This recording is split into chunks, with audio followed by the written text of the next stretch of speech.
Hello. Welcome to another episode of Autodidactica. I'm one half of your hosts, Matt Paul. And I'm the better half, Glenn Clark. Amen to that, brother. Um, so last episode that went up uh, was the the awesome interview with me, one of your hosts. It was part two of Who Even Are We? Where Glenn here interviewed me about all my deepest, darkest secrets and ambitions and failures and all that fun stuff to give y'all a long overdue glimpse into the life of your hosts. Um, Right. Part one should have gone up by the time that one goes up. So now Right. you know who we are to hmm some modicum. I don't know if I use that word right. I like big words. Don't always use them correctly. This week we are doing a fun one. We've had a lot of fun ones lately. Um, this week we are doing, or this episode, still trying to break that habit. hmm Um, uh, what are you reading? Is the title of this episode. Glenn here has been a reader since he was like probably before he could talk. Yeah, no, like my mom caught me reading to myself in bed when I was like, I don't know, kindergarten age or a little younger. Had to be a little younger because they made me go take French before I went to kindergarten in summer Interesting. school. I have never heard that part of Glenn. Oh, really? Yeah, like I don't know. I hate telling this because it sounds like um arrogant, I guess. No, but I was like a preschooler and they thought I was extra super smart, and so they sent me to summer school for that, and I had to take French, and I learned to sing little songs in French. And I just remember the teacher refused to tell us how to say squirrel in French because it was too difficult, she said, and it pissed us all off. I guess Do we just you know needed how to to say say squirrel? squirrel in French. No, I never learned, and I'm still pissed.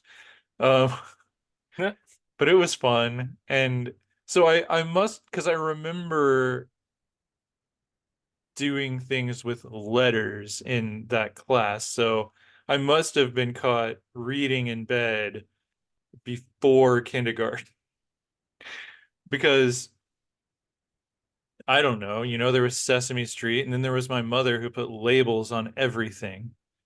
When I was a Mm. kid, she labeled the bookshelf and was teaching me to read it. And then, like, I was reading a book. I think it was called Come and Have Fun. It wasn't pornographic, I swear. It was about a cat trying to get a mouse to come out of his little hole in the Yeah, that sounds house like the name of a to, Korean online manhwa, right?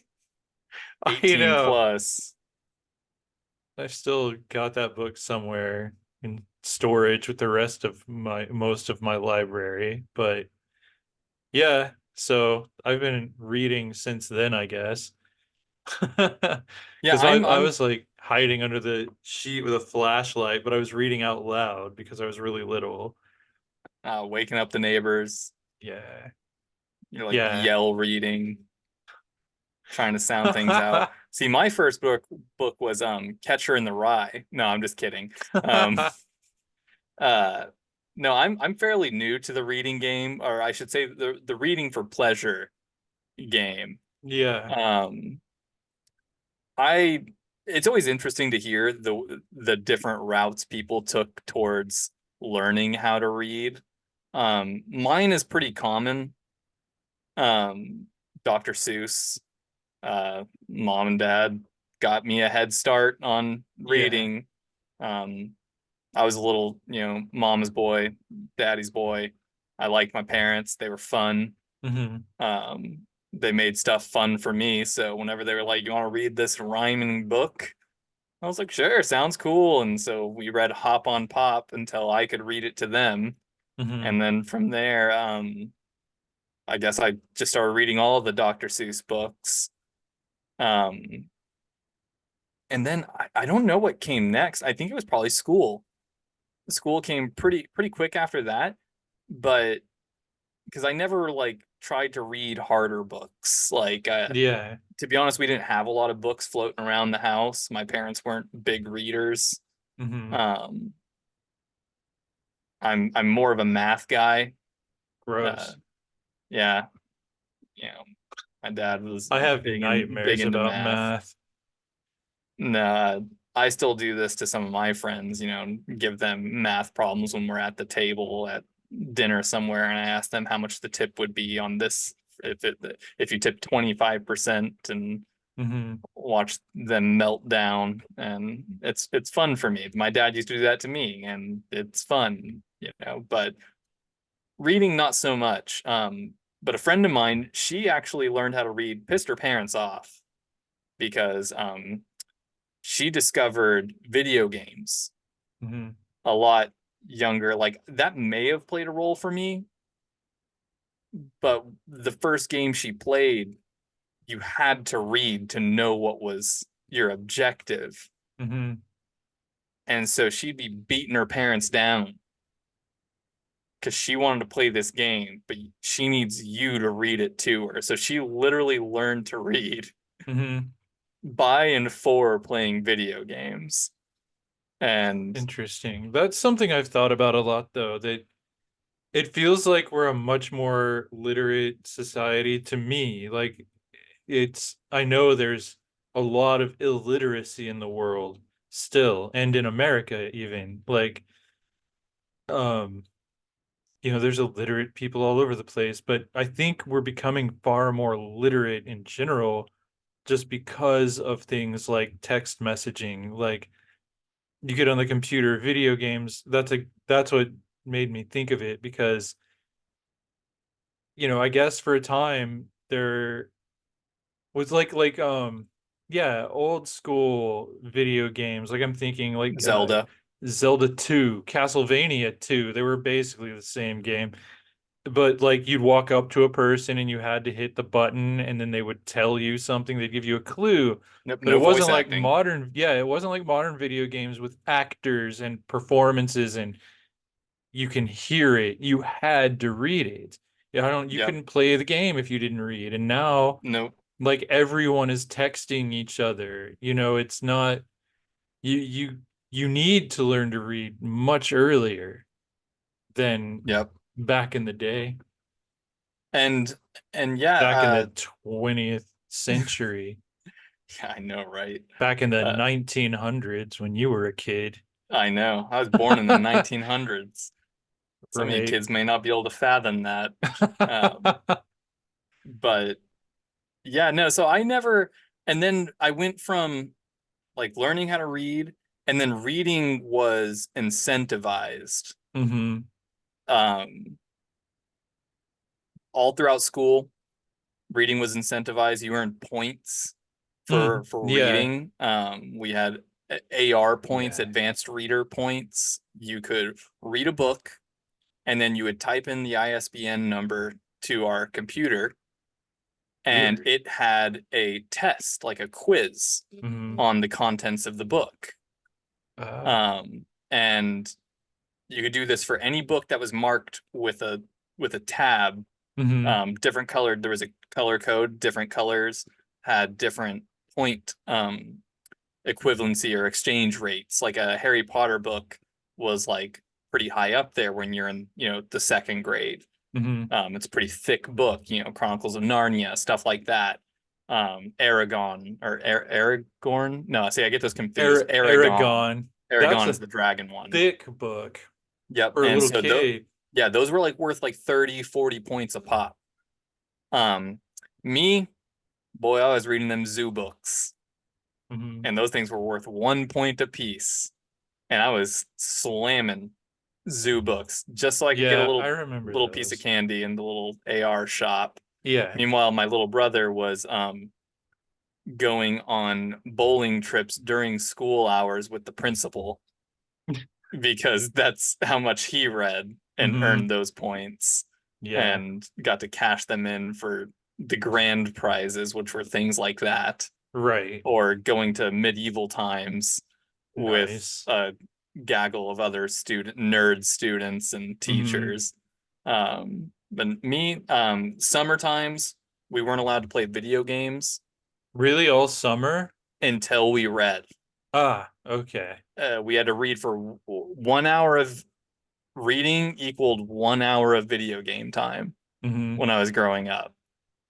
And, hindsight, probably pretty good parenting. Mm-hmm. In the Yeah. moment, hated it. Yeah. Hated it because I Well, didn't have the attention span for reading. I didn't have the imagination. yeah. I still struggle with that. Um, Yeah. I can't I can't turn words on a page into a battle scene in my mind. At least I haven't found any authors that are particularly good at that for me. Mm-hmm. Um, and so I'd be falling asleep. But that was just in childhood. That's interesting to me though, that handicap. Like, because if someone tells you, I just went through this experience, can you not envision what they're telling you Nope, happened? not really. So you don't know what anyone is doing ever. You I like mean, only if you personally experience it. I guess it's easier when somebody's telling me a story Mm-hmm. because there's body language, there's emotion in the voice, and in the candor and the cadence and Mm-hmm. all that. You can see the smile on their face, the frown, the expressions, and so it paints a much more vivid picture than Mm-hmm. reading it off a page in silence, Ah, wherever I'm at. right. Um, and so maybe live readings would be more interesting to me. Mm-hmm. I've thought of that before, like reading a book with another person Mm-hmm. where we read it aloud, and that also helps with diction, Right. um, and speech. If I had children, that's probably how I would do it. Read to them, now you read to me, and Mm-hmm. back Make and it forth, make it fun. make it See, fun. like that's what I was thinking about too. Like when you were talking about how you hated it when you were forced to read, because I feel like I loved reading as a child, like I was reading, kids books about this thick. But I mean they got a little thicker as I went on. Like I read this biography for children, a biography of George Washington. I remember that. Like that was to me a long book. And as a child, like I loved it. But then I got into school and it became this mandatory thing and I wasn't choosing what I was reading and I hated it too. I hated reading. I couldn't focus. I couldn't put my mind to it. And yeah, and I talked about this I do this series on my YouTube channel called The Books I Love, and the last one I put up as of this recording, I did a Star Wars book. And I was talking about how I was in this high school class, you know, and hated reading pretty much. Only thing I ever tried to read was Star Wars, but it took me years to read just the three Star Wars books I read. But so I was in this reading class, like it was an elective. It wasn't like learning how to read. It was and the teacher, Miss De Felice, she she told us at the beginning of the class, first day, she's like, I don't care what you read. You can read smut. And just as long as you're reading something. And that was the whole class was we read books and then we do a book report at some point. And I was actually getting excited, right, about reading. And my mom took me to the store to pick out my book. And have I told this story on here before? No, you have not. Okay. Yeah, so it's just because I think I talked about it on my channel. But like, so we're at the bookstore, we're at Barnes and Noble, and I'm like, I wanted sci-fi. I wanted to read the novelization of 2001: A Space Odyssey by Arthur C. Clarke. Good Lord. Yeah. And like my mom wasn't having it. My mom, because I mean, I was excited because the teacher's like, you can read anything. You can read smut in this class. Like she told us we could read porn. I wanted to read Arthur C. Clarke. What's Which the some might yeah. consider porn. I mean, it depends on what gets you there. But it's like I wouldn't do I'm that, scared. Dave. Yeah. Wasn't that a line from that? I've still Yeah, not made yeah. it through the whole It's like, thing. Dave, I'm afraid. Yeah. I would love to watch that movie with you because I would love to discuss that movie with you. But one of the main reasons I wanted to read that novel was to make sense of the ending and like I was like I just wanted to understand further because it was a really fascinating story anyway. Like um but yeah, so we're at the bookstore and I want 2001 and my mom is like, "No. You need to read something that's going to impress your teacher." And I was like, Mom, That would impress the a teacher teacher. literally said we could read smut. I don't think I need to worry about impressing her. I'm just supposed to read, and I'm excited about reading, okay? I'm never excited about reading for school. Please let me have this book. So what does she do? She goes up to the bookseller on duty and because it was a small Barnes and Noble, and she asks him, what is a book that would impress his teacher? And he pulls out Mark Twain. Like, Oh, good Lord. I wanted Arthur C. Clarke. I left with A Connecticut Yankee in King Arthur's Court, and I was so deflated. And I never finished that book. I spent the entire semester in that class struggling to force myself to read A Connecticut Yankee in King Arthur's Court. I was pissed. And I BS'd my way through a book report. And what's Miss Day Felice reading up at her desk? Smut. She was literally reading dirty romance novels up there, not being it. She never once came up to me and was like, "Oh, you're reading Mark Twain. I'm so impressed. A plus plus for you." Never happened. So I remained uninterested in reading for pleasure. Like, I don't know. If I were a parent, I think if I really did feel the child needed to read something impressive, I would also buy them 2001 if that's what they were excited about. Yeah, no, Like, I totally agree. And that's why my parents humored me uh-huh. because we had book fairs I loved those. Like I and loved book fairs, but I wouldn't read the books when I got no, them when I was in that yeah. what age. I looked at the cover and if the cover was cool, I got my parents to shell out. My mom would send me to school with a blank check. That's Um, crazy. and would say don't go over, $30 or something. Hmm. And just, I knew how to write checks when I was like 5 years old because Hmm. that was what we did back then. I didn't understand where the money was, but anyway, that's a Hmm. different podcast. Um, yeah, no, but I was way more interested in the little science things they had there. They had like little science gadgets, Oh like yeah. little they had like these little buildable machines. Hmm. And I was crazy about those. I was absolutely like way more enamored with those than Aragon.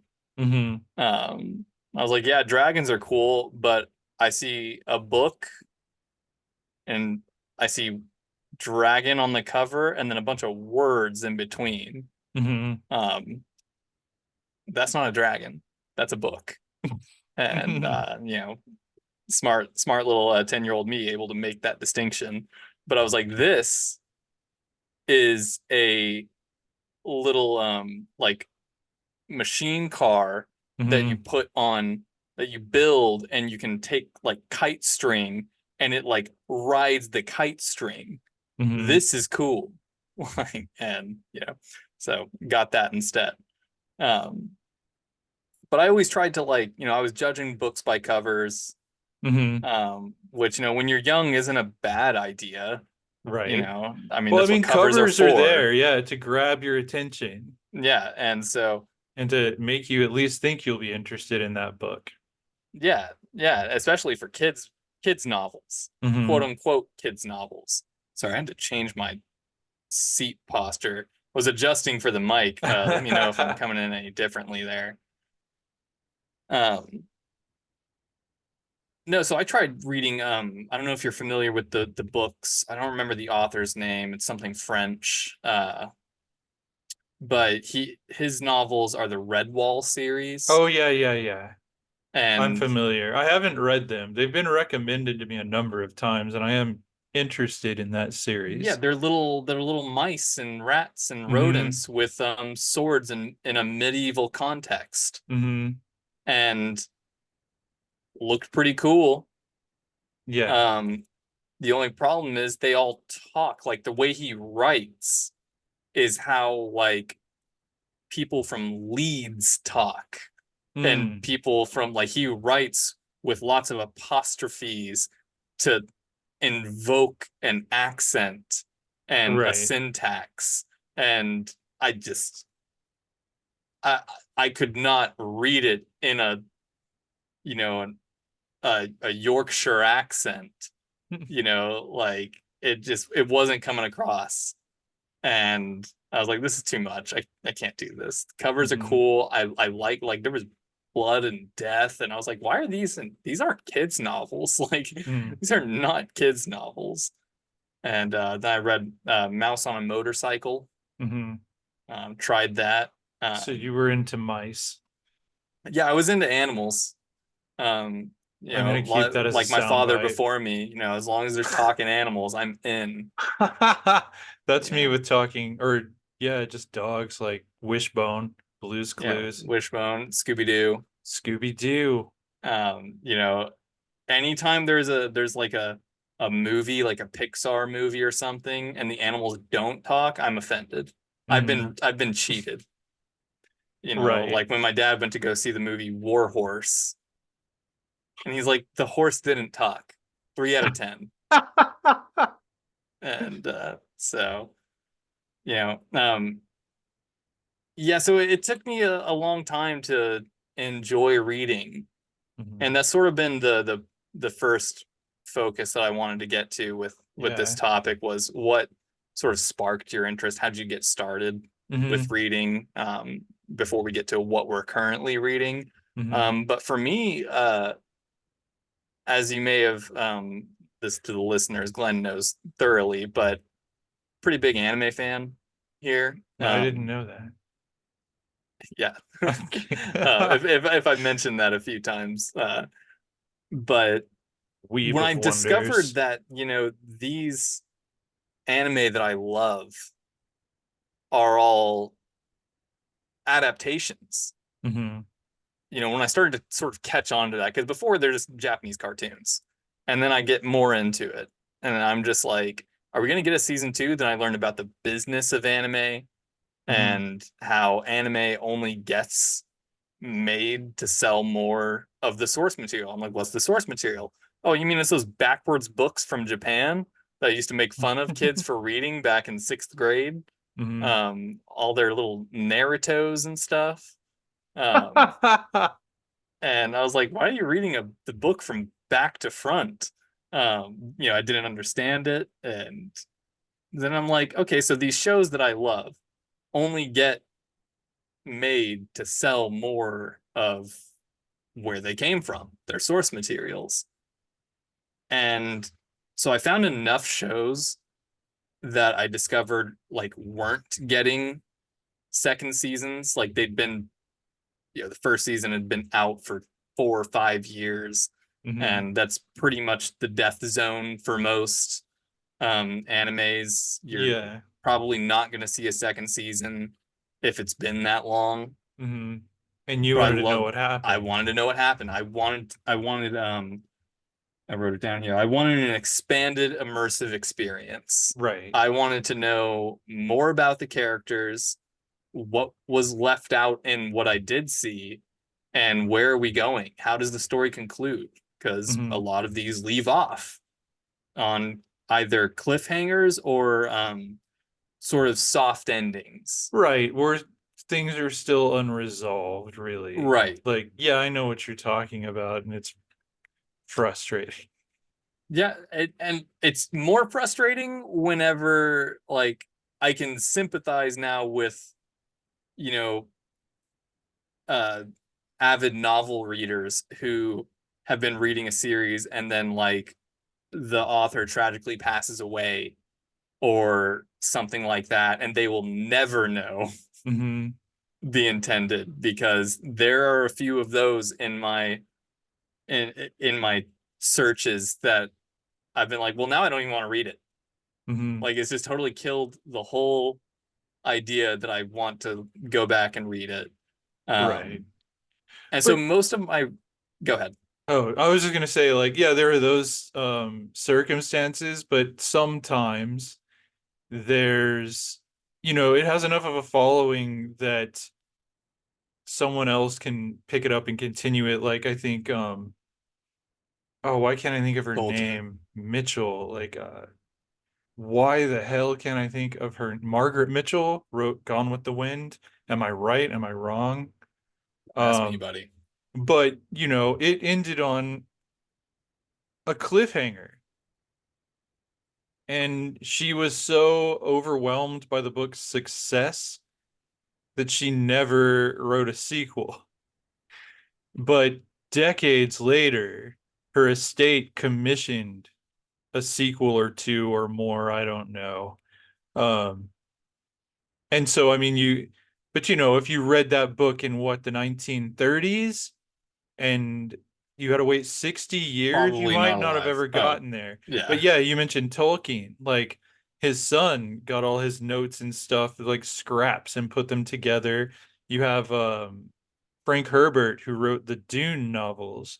His son and another author took his notes and they wrote a whole bunch of prequels, and then they finally wrote book seven of his original core series from his notes. I have yet to read it, but sometimes someone will pick it up, like Frank Baum, I think was his name, who wrote The Wizard of Oz. I think I want to say he wrote 14 or 15 books in that series. And immediately after his death, the publisher continued that series with different authors because it was Hmm. so popular. So every now and again, you do you do get a continuation, even if the author dies, you do get an official canonical continuation and hopefully satisfying conclusion to the series. But it's more like when authors who had no heirs or authors who are writing books that don't capture as grand an audience as some of those, Yeah, yeah, they and don't they pay. die, and it's like no one ever heard of these people. And Yeah. um And that's the unfortunate truth for most of my literature that I read, mhm, which happens to be basically comics, manga. Um, like the mhm, biggest one, the biggest heartbreak for me was a series called Nana. mhm, It's an awesome little drama romance series, and it's got some sticky stuff in there. mhm. And the author fell ill. Oh yeah, I remember you Um, telling me about this. yeah, the author fell ill, like, and the last issue was published like 12 or 13 years ago at this point. Mhm, And, she's been under the radar. She's not like posting, online about her. We don't even know what's wrong with her. She's been mhm. very secretive Right. in terms of that, or, not forthcoming. And yeah, and when asked about it, she can't draw anymore. That's part of the issue too, Mm, is, author is one thing, but artistry, in terms of illustration, it's yeah. another aspect to the manga writing process. Yeah. And now plenty of people have dedicated authors and dedicated illustrators, like Death Mm. Note is I think mostly a writer and an illustrator. Like the Yeah, that's it's how most comics work. Is you have a really writer and illustrator, but not all the time. Like sometimes, like it's more of a rare combo when you have a writer illustrator doing the whole thing, and some of those are great. There's a lot in the indie comic industry I that would say that I've really most enjoyed. Japanese manga, at least the mainstream ones that make it to my American eyes, Mhm. uh, are both author and illustrator. Um, so it's a little more rare. Now I have read adaptations from novels where, Mhm. they work with the author to draw a manga. Yeah. Um, but in terms of Nana, the other aspect to continuing a long stalled series Mhm. is when you're writing, especially I would assume in like a drama um series, is you're just as an author not in the same place you were Mhm. when you were writing it. Um, like your headspace is just vastly different. Right. And so like if she were to just, sort of dictate to a separate uh illustrator on her, deathbed Mhm.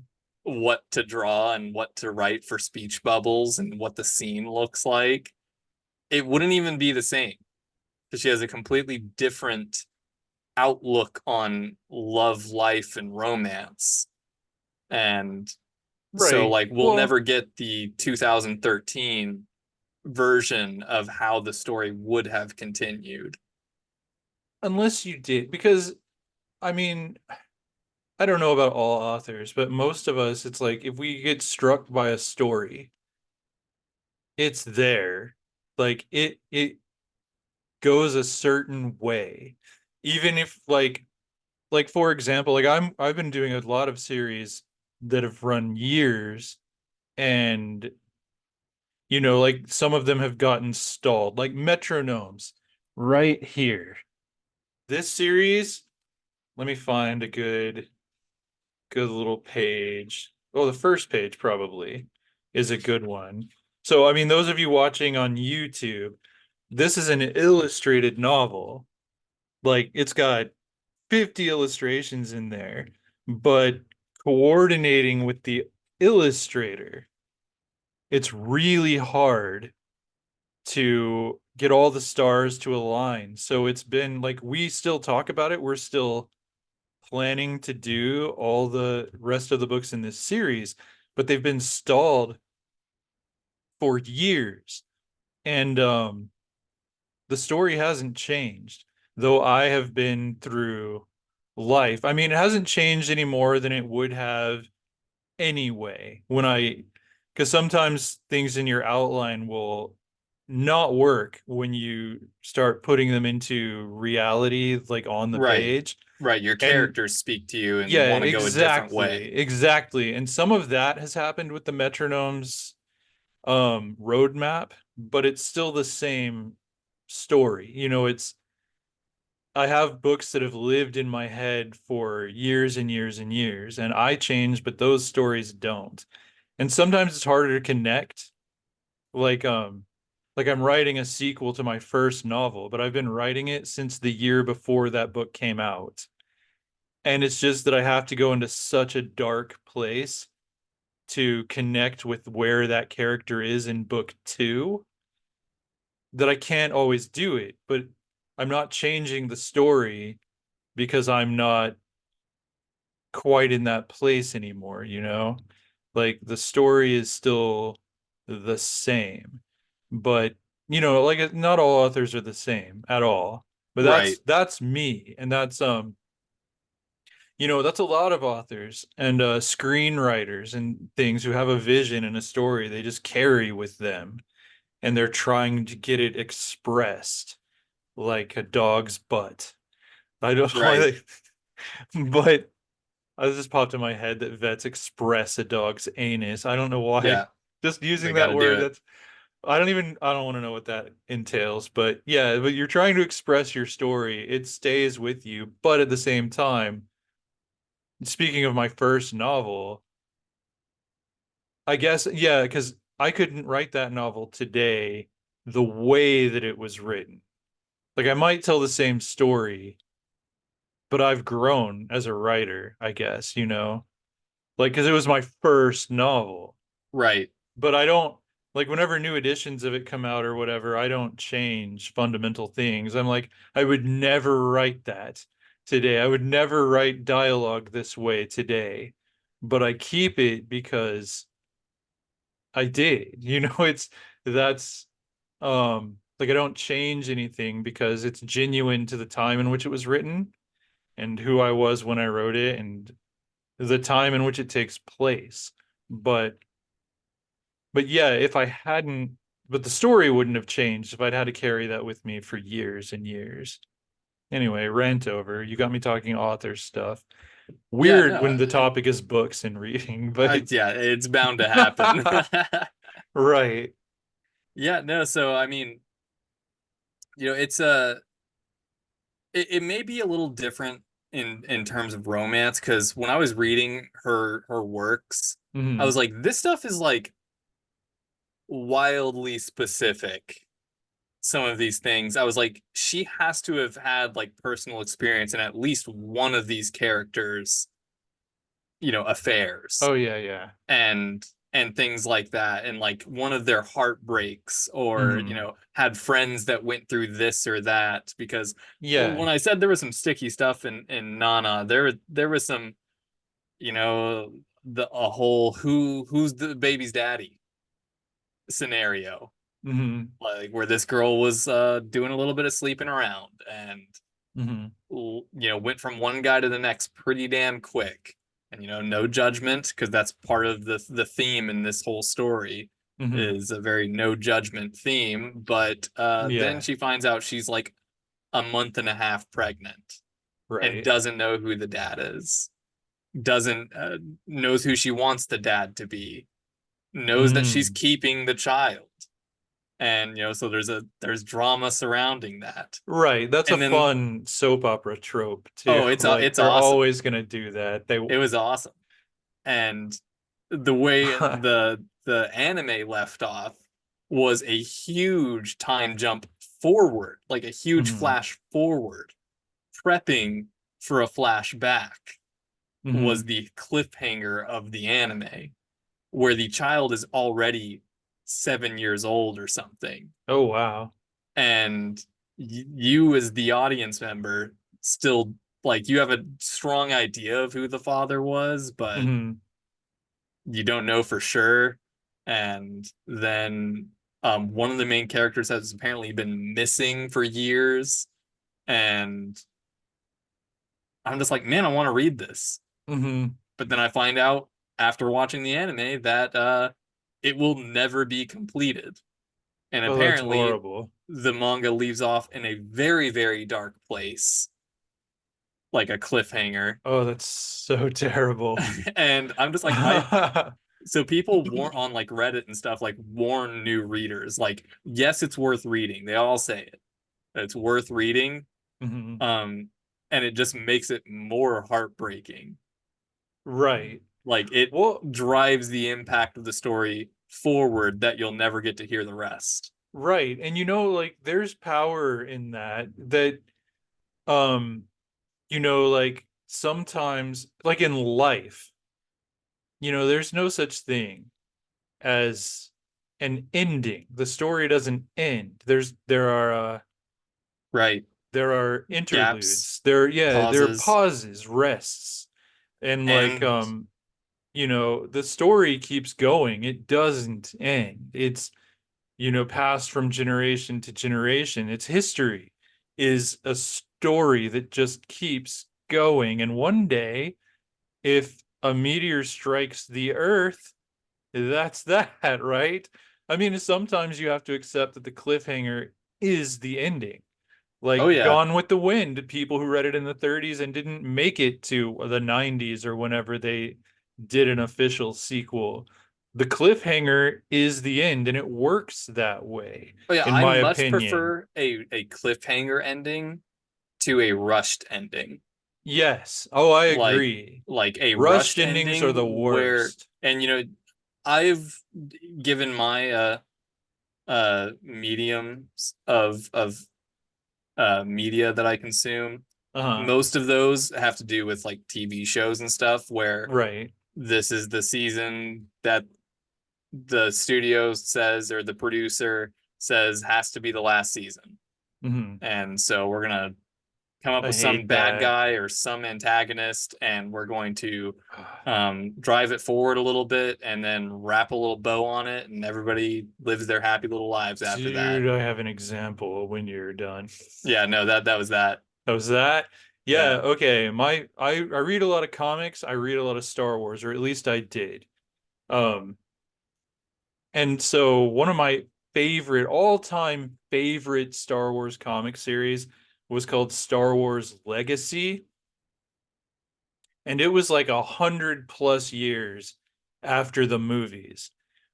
And it was following Luke Skywalker's like great grandson Cade Skywalker, who was this junkie pirate Jedi. Like it was so great. And like I mean it went bold places, this comic book series. And the original writer, who's one of my favorite comic book writers, John Ostrander, um, he wrapped it up beautifully.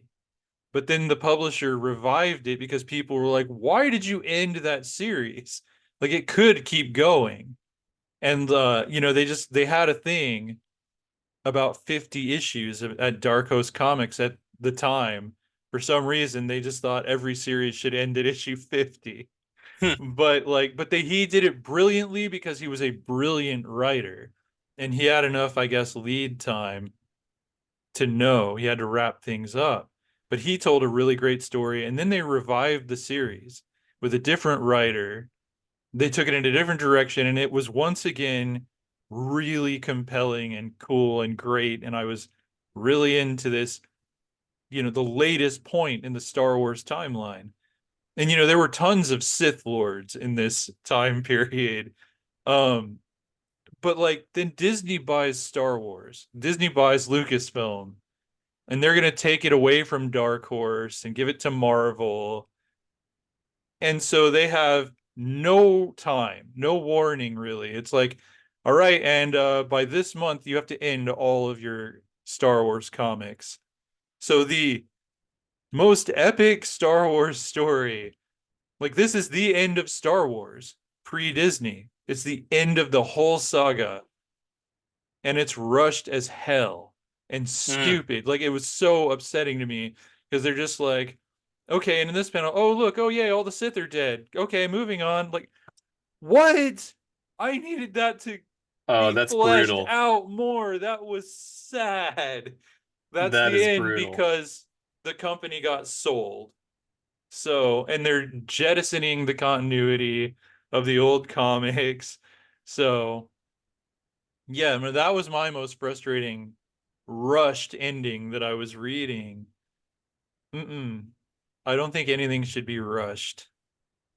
Yeah, and that's a problem too, because you're talking source material. Hmm. Like, I've got a beef with like TV adaptations that like That don't ever finish or they. or they rush to they adapt the story to fit an episode limit Hmm. and do it so poorly that like the ending's nowhere near what it should have been, I'm think either not as impactful or you know just Yeah, not we're just correct. wrong. Like I'm thinking, and I haven't seen the end yet, so no spoilers, but Game of Thrones. Right. I've heard like the author hadn't yet released the concluding volume of the series. I think they still have. No, he still hasn't. Yeah. And they're still waiting on it, but they didn't want to wait. I guess they have an order from which was it HBO that HBO. was on. Yeah, and I guess they could have gone back and done some prequel stuff, or they could have done Like they're something doing else now. without, right, like they're doing now. They could have done that, and then when he writes the book, come back and do the last season. But they rushed it, and from what I have heard, no one likes the way that it ended, including the Including the staff. author. Yeah. Yeah, including the people involved, and yeah, just I don't know. Yeah. I'm still gonna finish watching that though, hopefully, Yeah, no, maybe someday. I'm making my way through my second attempt at watching The Expanse Hmm. on Prime. It started off, I think the first two or three seasons were a sci-fi um Uh-huh. show on cable TV, and Hmm. then they canceled it. They didn't try to wrap it up. It just got Yeah, they just were canceled. like, and we're not gonna And continue we're this not going to story. continue it. Yeah. That's the worst. And then but it's sometimes for the best. Hmm. Um and then but Prime picked it up immediately, Hmm. and they paid for seasons, 4, 5, and I think 6 is the last one. But I'm starting to pick up on hints that it's being rushed, because I'm Hmm. now watching season 6 for the first time ever. Like, I fell off Yeah. like somewhere in season 5 the last time I tried to watch this. And just finished season 5, and one of my favorite characters faced a very unceremonious death, Hmm. and I'm wondering if he's just being written out, Hmm. because that's a thing that happens in television. Right, and that's frustrating. Actor leaves, the whole story The changes. whole story changes. Like, They there was either a recast or they change the whole story. right, and recasting is rough. Yeah. I don't know which one's worse. Hmm. Um, in movies, recasting is not that big of a deal to me, Hmm. but in ongoing television shows, especially the way quote unquote TV shows, streaming TV shows work now, where every episode is 45 to an hour, Hmm. um, which I love. I think 30-minute run times are disgusting and brutal, for live action television. Um, is too bite sized. I Hmm. need about 45 minutes to get immersed in the story. Yeah. Um, no commercials. Don't give me none of that. It's the best. It's the best format TV's ever been in my opinion. Uh-huh. But yeah, no, it felt like he got written out. I don't know if that's how it's supposed to go, because this is all based on a book. So guess what I'm gonna have to do now? Hmm. I'm gonna have to go get the books, Heck yeah. after I finish this series and see how bad they screwed it up. Uh-huh. Um, and so that'll be my project once we're done. Now I'm planning on finishing it now, Hmm. and just seeing if they did my boy dirty Right. in the TV world, because I was not happy about it. Hmm. It felt it was too, and I was wondering when I was watching that episode, I was Hmm. like, a lot of these characters have had plot armor for a long time. Like, Right. the main cast has had a ton of plot armor. And given the situations they find themselves in, it's a little uncanny. Hmm. But he wasn't the one I was expecting. And Hmm. the way it happened was just, they didn't make it clear. Then the next scene, they're like, oh, we're going to arrange for his funeral service. I'm like, what? There was like nothing there. Wow. And was not happy about that. Yeah. So I will be reading that here Good. coming up pretty soon. Um, Another thing I'll be reading is what we affectionately call Mushigugi. Mushi Googie. It's I want to read that too. properly Mashoko Tensei, Jobless Reincarnation. It's an anime that's been running for the second season, as of this recording, wraps up this coming Hmm. Sunday. It's Oh, going to be awesome. I hope Um, so. and I suspect the books are filled with even more awesomeness. Hmm. And there's 26 of them, 26 novels as of this recording. They're And novels, not manga. they're novels. There is Cool. a manga adaptation, but I Yeah, but it's don't not the typically source like. material. I don't. They always end too quick. Right, they don't finish the adaptation. No, they never finish the manga adaptations. Has That's been my frustrating. experience. Is if it Hmm. gets an anime and it's based on a novel and there's also a manga, the manga just gets completely overlooked. Yeah. Um, and so yeah, there are 26 novels to date, and so that is a hefty amount of reading. Hmm. The problem for the common reader is just order them at that point. It's so hard to find volume 4 in Hmm. stores Hmm. just because they have tons of volume, 21 through 26, Yeah. maybe a couple volume ones to get people started on it. But finding the in-betweens are a little more difficult. Um, Hmm. so Yeah. yeah, I'm stoked on that. What Cool. about you? What are you currently reading? Let's get to the Well, I actual mean, meat of this. I want to go back real quick and say what got me into reading No, finally not allowed. too. No, I'm just Not kidding. allowed? You want to fight? I'm just kidding.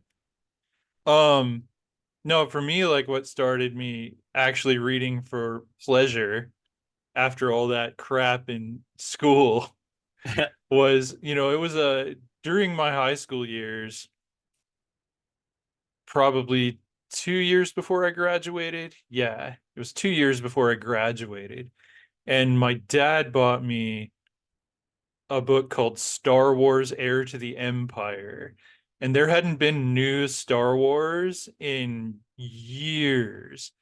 Um, and he knew I was always trying to, like, I didn't know that the prequels didn't exist as novels. Like they hadn't made the movies yet. And I thought, oh, I'm going to read those novels, then I'll know what happens in the prequels, but never could find them because they didn't exist. But I guess he's just out and about and sees this newly released Star Wars novel set Oh, my boy five likes years Star after the Wars. movie. Yeah, he's like, the boy needs this. And he got it for me to celebrate the fact that my teachers hadn't permanently flushed me down the toilet in school that year. It was a summer gift for not failing. And of course, I loved the cover. I was excited that there's more Star Wars beyond the movies, and I didn't read it because reading is hard and boring, but I really wanted to. And then one day, I want to say it was months later, one day, I just started reading the first page and I got sucked in all the way to the last page. And then it was to be continued. And I waited for the next book to come out. It came out the next year, and that was the first time I ever spent my money to go to the bookstore and buy books. And they also had a collected volume of the three Han Solo novels that I didn't know had existed in the 70s and early 80s. So I got that fat book. I read all of that. And then I even started reading Heir to the Empire out loud to my sister and then stopped and then she had to keep reading it and then she was into reading the Star Wars books. And from there I think my friend got me into reading other things like Interview with the Vampire and stuff. And then it wasn't just Star Wars. It was like, oh, there's other cool books out there. Jonathan Livingston Seagull, Thank like you. all of that kind of stuff. Like And then, I was just hooked on reading for pleasure. Because I wasn't being forced to read it, and it was more like these are unexpected new discoveries out there. Yeah. Yeah, no, I totally get that. And I think what really opened my eyes to reading was the acceptance of like failure. Hmm. Like, if I'm just not feeling it, Yeah. I'll just stop reading it. Hmm. Like, if it doesn't, like, when I play video games, I'm a completionist. Hmm. I want to do everything in the game. I Yeah. want to find all the little collectibles. I want to do all the little things. And so it felt like a challenge every time I opened a book that it was like I'm gonna have to read this whole thing. Hmm. And then I hate reading it. And so as I've gotten older, if I open up a book and I'm not like sucked in like you described, I'll Hmm. stop reading it. Hmm. And it's the author's fault.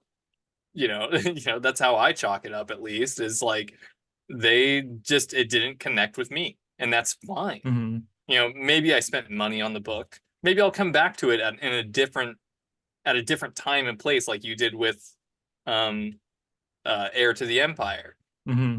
You came back to it a little while after you were in a Hmm. different space, and it spoke to you then. Hmm. And so, I have tons of books. Like, I've got a huge backlog. I've cracked open plenty that I've just been like, eh. Like, one of my favorite, manga series, Tokyo Ghoul. First time I Hmm. cracked it open, I was just, eh, not as good as the anime. Not gonna read it, and at least not right now. Hmm. And then, boy, I made it through the first one. Like, I did have to fight through the first one, Hmm. and then I think I read them all in a week.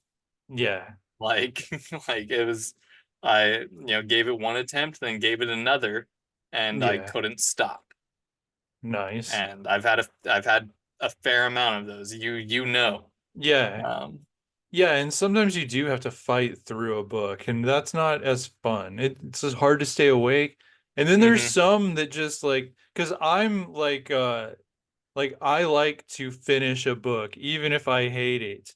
Like if I start reading it, I'm gonna finish it. But there have been some exceptions in a series like Anne Rice wrote a series of literary pornography about Sleeping Beauty. You would love it. Um, I don't know if that's a compliment or not. I don't either. It's just kind of the case. But like this stuff was so freaking out there. And I fought through the first book because it was so extreme and jacked up. Like it was just difficult for me to read. I don't know, maybe I could read it now and be because I know what I'm getting into, but I never read book two. And that eats at me sometimes. I'm like, I should really finish that because I started it, but I'm like, but I just don't wanna. I don't wanna. It was really disturbing. Like, I mean, which would probably please her son if I ever crossed paths with him, met him. He's always saying like That was he a hates it. mistake. No, he hates it when he meets people and they're like, "Oh, I love your mom's porn." And Jeez. he hasn't read it. Yeah, I wouldn't read any porn my mother wrote. Right, for real. If we're being honest here. Right. Not on very high up on my to-do list. Right. Dang, Not that I think my mom wrote any. especially if it's Anne Rice who like regularly wrote about incest. Like Right. Yeah, for real. so No. yeah. Mm. Yeah, I mean there have been I guess I could add the note that the very first novel that I ever picked up and like read, cover to cover Mhm. of my own volition was Percy Jackson and the Lightning Thief. I didn't know you read that. Yes, no, I was big into those. Oh, And that okay. was I read required seventh grade reading Did Huh. not read it. Ah. We were forced to buy it Right. When and you're read it forced. over Yeah. the summer. Mm-hmm. And I did not like, I was supposed to have that whole thing read by the time seventh grade English class started. Mm-hmm. And I don't think I bought it until a week before school started. Right. And then I think I made it like I was just like chapter by chapter, just BSing my way through any assignment we had on it. Mm-hmm. And then I think years later, like when I'm in like high school, Mm-hmm. my brother started reading it Yeah. for the same reason. He had the same English teacher in seventh grade that I did. Mm-hmm. And he was like, Matt, you should read this. It's like, what are you talking about? I don't read stuff. Reading's for losers. And then eventually, like, I think I was on like a trip to Oklahoma with my family. Mm-hmm. And I was like, oh, let me give this a shot. And boy, I got sucked in. Mm-hmm. Read the whole thing that weekend. And then I went and got the second one. I read that thing. Then I got the Mm-hmm. third one and I read that thing. And I got the fourth one. And the fourth one was a snoozer to me. Like, They're all together in my head. Like I read the first story arc. I just yes. don't remember which thing happened in which So book. Lightning Thief, Sea of Monsters, Titans, something like Uh-huh. the third one had to do with like Titans. Yeah. And then the fourth one was the Labyrinth. Mm-hmm. And them like chapter by chapter, lost in the labyrinth was just boring. Like I could not do it. Um, I probably one remember of the better ones in the series. I think the third one yeah, was that one amazing. I want to say the fourth one was there was The third one, gut-wrenching stuff at the end, right? Like there was some the or am I third thinking one of a was some different gut one? wrenching stuff Maybe that's one I'm no, that's what I'm because thinking of with the you discovered brother two and kids, sister. brother and sister, Yes. Hades Yes. kids, I remember. and I was like, oh shit. But then Yeah. the fourth book starts and Hades kids are nowhere to be found and we're lost in a labyrinth and yada Mm-hmm. yada. And I was just like, Grover was getting on my nerves and just fucking being a poor excuse for comic relief while they're lost in a labyrinth. And Yeah. I just couldn't do it. I fell completely off. And I may be able to attribute a little bit of that to burnout. Mm-hmm. You know, I may have just because I do that. I did it with Star Wars Rebels. Mm-hmm. I watched all of Clone Wars and most of Rebels in the span of like 2 weeks, and then I just Gosh. fell off because I was Right tired. before it got epic as hell. Yeah, I fell off That's where you at fell the off. And I'm very like, beginning of no, like just watch season a four couple of more Rebels, episodes. Come on. and I don't I think just you didn't get to season 4. yeah, I don't know You where were in the I middle of was in season three. 3. Yeah, I was like in three, and It was yeah, no, and I haven't gone back to it since. It's been like 2.5, 3 months now, mhm. and I do that to myself where I will just binge, binge, binge, binge, binge, and then burn out, Yeah. and then I don't touch it for a while, hmm and so that's a fatal flaw of mine when it comes to No, the literary world I'll do that with a and series too. in Like if I'll media. be trying to read a series, but then I'll get to a point where I'm like, I need some diversity. I need to Yeah, read something that is exactly. not this series. It's not that I hate the series. It's that I need diversity. It's getting to be just too much of this. Yep. Especially the more there is to the series, man. Like when I hmm think about starting Mushoku Tensei, hmm 26 novels, hmm man, I'm gonna have to like set up a schedule and like pace myself. Oh, I've done that. That's how I caught up. I got way behind in Star Wars when the prequels were coming out, and like Revenge of the Sith was about to come out, and I was like, I'm going to catch up on all the books and comics. And I did. I had to block it out. I'm like, okay, there's so many, all these books I haven't read in 3 years, and I have to read all of them in this many months. How many days do I have?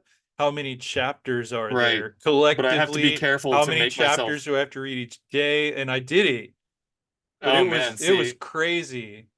that's All the that is comics, crazy. all the novels, but I did it, and I was pleased with myself. But I had to organize it like that. Yeah, no, and I have to make it, I have to trick myself into not being forced to do it. Right. Well, Like because for you're doing me, it because you want to do it. exactly. You're not being, Exactly. then you just have to remember that. There's no teacher holding a gun to your head and For saying, you me, I must think read this because when I series. finish a novel that was awesome and there is a second one that I already have in possession, it's Hmm. very hard not to just Yeah, pick it up. pick it up and then start Say, it all right, right so what up. happened next? Yeah. Exactly. And I'll just my schedule will probably be more like finish it when you finish it, but then wait a week. Like 1 week. And Hmm.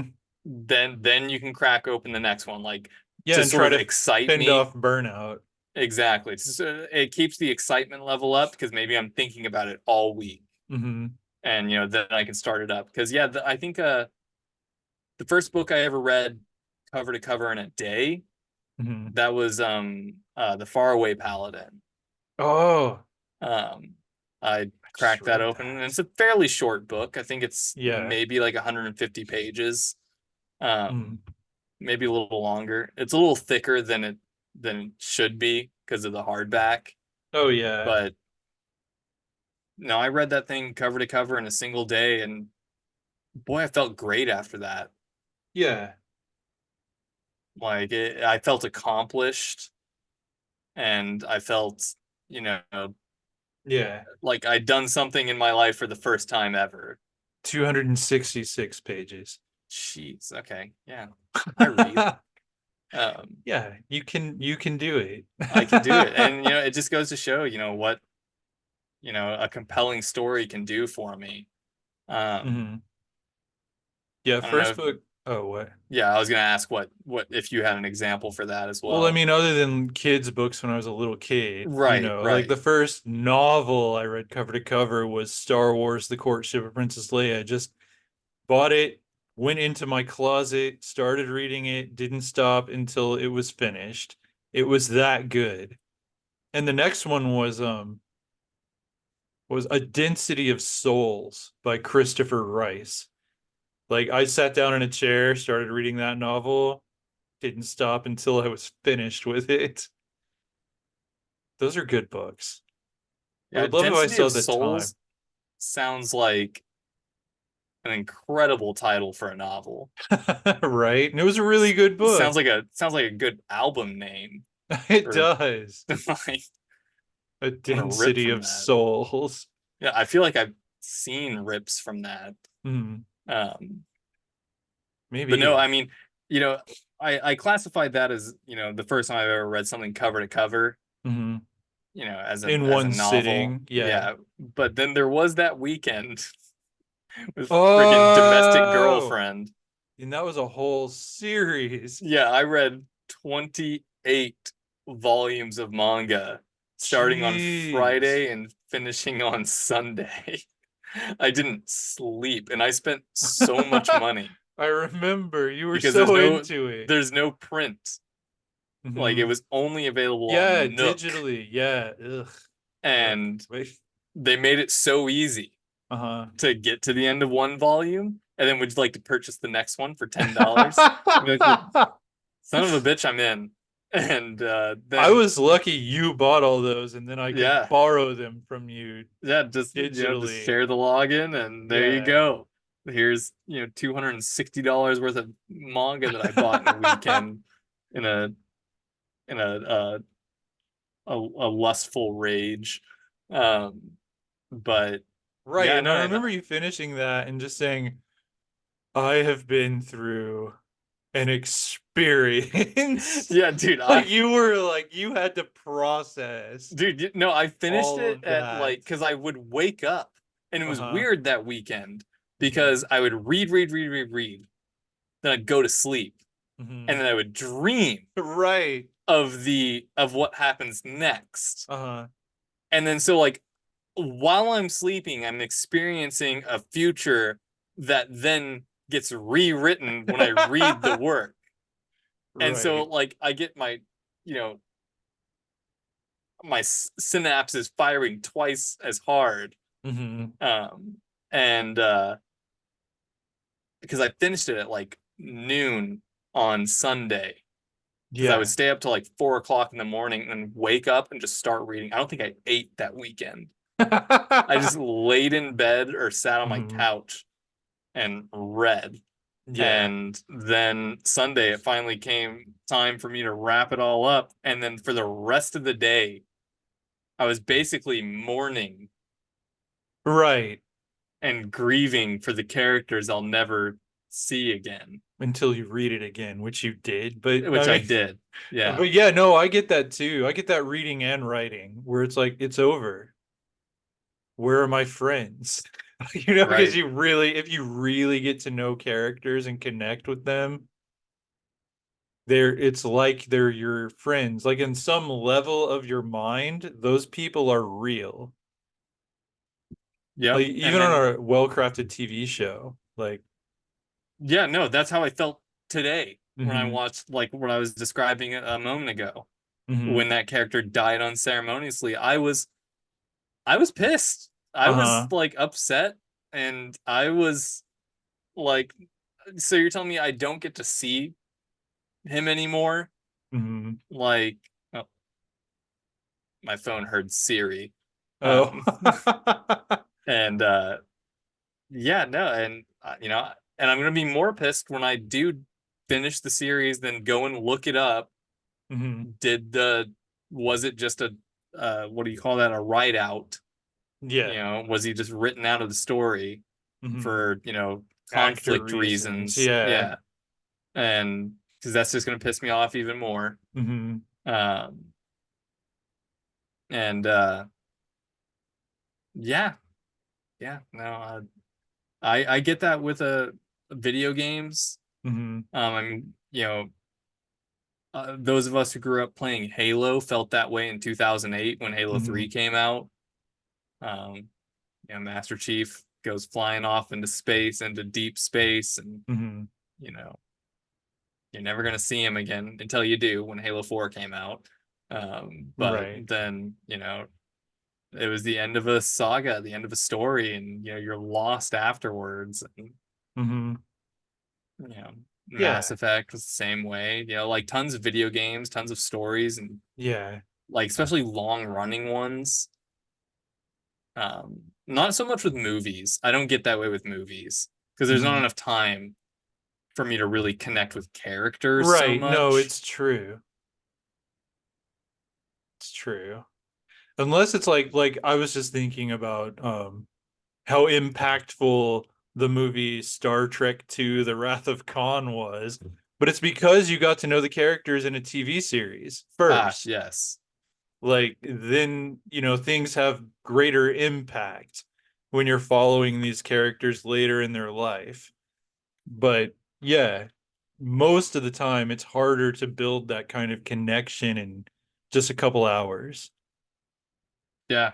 No, and I felt it with Chainsaw Man. Hmm. Now, but I don't think I'm caught up. There's more. I read the first arc. yeah, I read the first arc too. I'm building the second arc. I read the first one, but Hmm. then I was like, I'm gonna wait for more to Yeah. come out. Yeah, I don't see as many manga spoilers as I do anime spoilers, and we're nowhere Right. near, the second iteration of the Chainsaw Man manga or anime. Right. So I've got plenty of time for that. Yeah.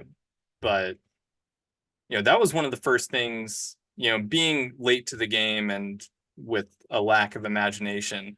Most of what I read is, you know, chasing the the story. Hmm. And so I don't read a lot of things before they come out, like as an anime or as a Oh, movie. I see what you mean. Um, And Chainsaw Man was one of the first that I did. It Mm-hmm. was one of the first series that I knew the anime was going to come out Mm-hmm. and knew that the manga was going to be a bestseller, Right. and picked up the first volume while there were first volumes to get, Mm-hmm. expecting to, watch the anime, then want to go back and read it, and then not want to have to fight to find a volume 1 copy. Mm-hmm. And then, it's months before it comes out, and I finally pick it up because I read a little bit of it in the store, and I was like, yeah, this seems all right. And then I tried reading it once when I got home and fell off. And then I eventually gave it another shot, read the first one. And I think that day I grabbed my keys and went to Barnes and Noble and just caught myself up. And it was all out by that point. Mm-hmm. Like the first arc was complete by that point. Maybe one more had to be translated. But I remember seeing them all there and being like, okay, don't buy them all today. You Mm-hmm. know, you're a grown up, you have disposable income, but do Mm-hmm. not spend this much money in a Barnes and Noble today. Yeah, I have that internal battle that I lose all the Yes, time. and so I bought half of what was left. There was 11 in the first Uh-huh. one, so I bought, the next 5, Mm-hmm. went home, read them all, and then the Right. next day I am back at Barnes and Noble, Right, and right. the chick there is like, "Weren't you here yesterday?" I'm like, "Yeah, yeah, don't judge me, all right? Yes. I can't help myself." And Right. You're just paying her wages for that yeah, couple yeah, of I'm days. making her boss rich. You're welcome. Right. Uh, yeah. Yeah. We should probably like I've been awake for what, 20 hours, so we should probably get to what we're reading. Yeah, I yeah, don't know. no, we We don't probably have to. should. It's No, no, just while I absolutely. still have a voice before I, start sounding like a presidential candidate at the debate. Yeah, we won't get into that. Which no, I mean, this podcast turned out great so far. I wasn't sure how it was going to go with a topic as Hmm. pointed as "what are you reading right now?" Yeah. Um, but as usual, we talk a lot. We are loquacious lads. And it had a nice flow to it as well. So here we are at what we're currently reading. Um, Right. Glenn, would you like to go first? Oh, sure.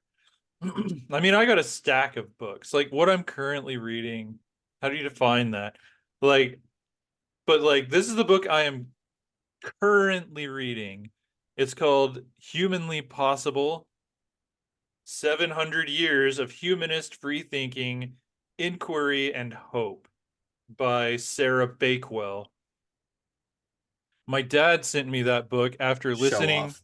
listening to Show Off. No, just play. Go on.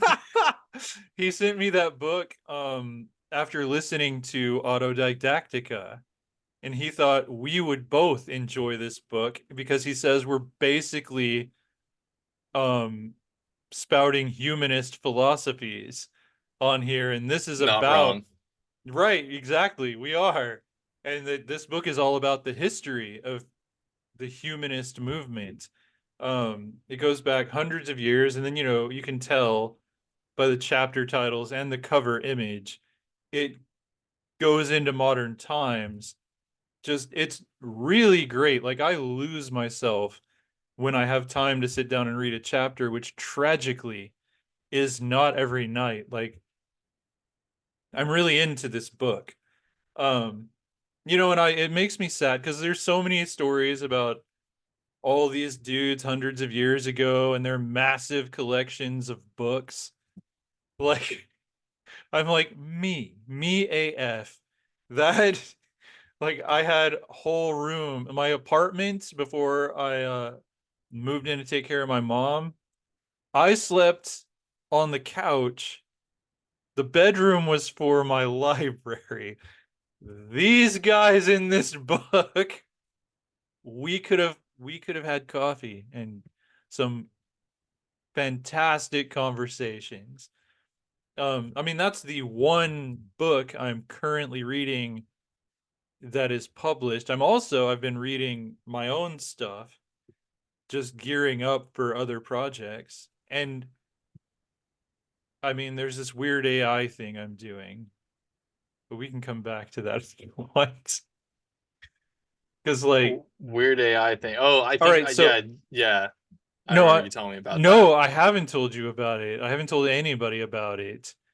Like I've been playing with AI, like experimenting with AI, like just trying to get, talk to it and try to get it to like reveal its emotions and stuff. So I came up with the idea for a game to play with it. And the game is, and this is not for like me to publish these things. The game was I am the editor of a, and I told it it's a game. This is what we're gonna do. This is the rules. This is how it works. So we're pretending that I am the chief editor and publisher at a publishing house.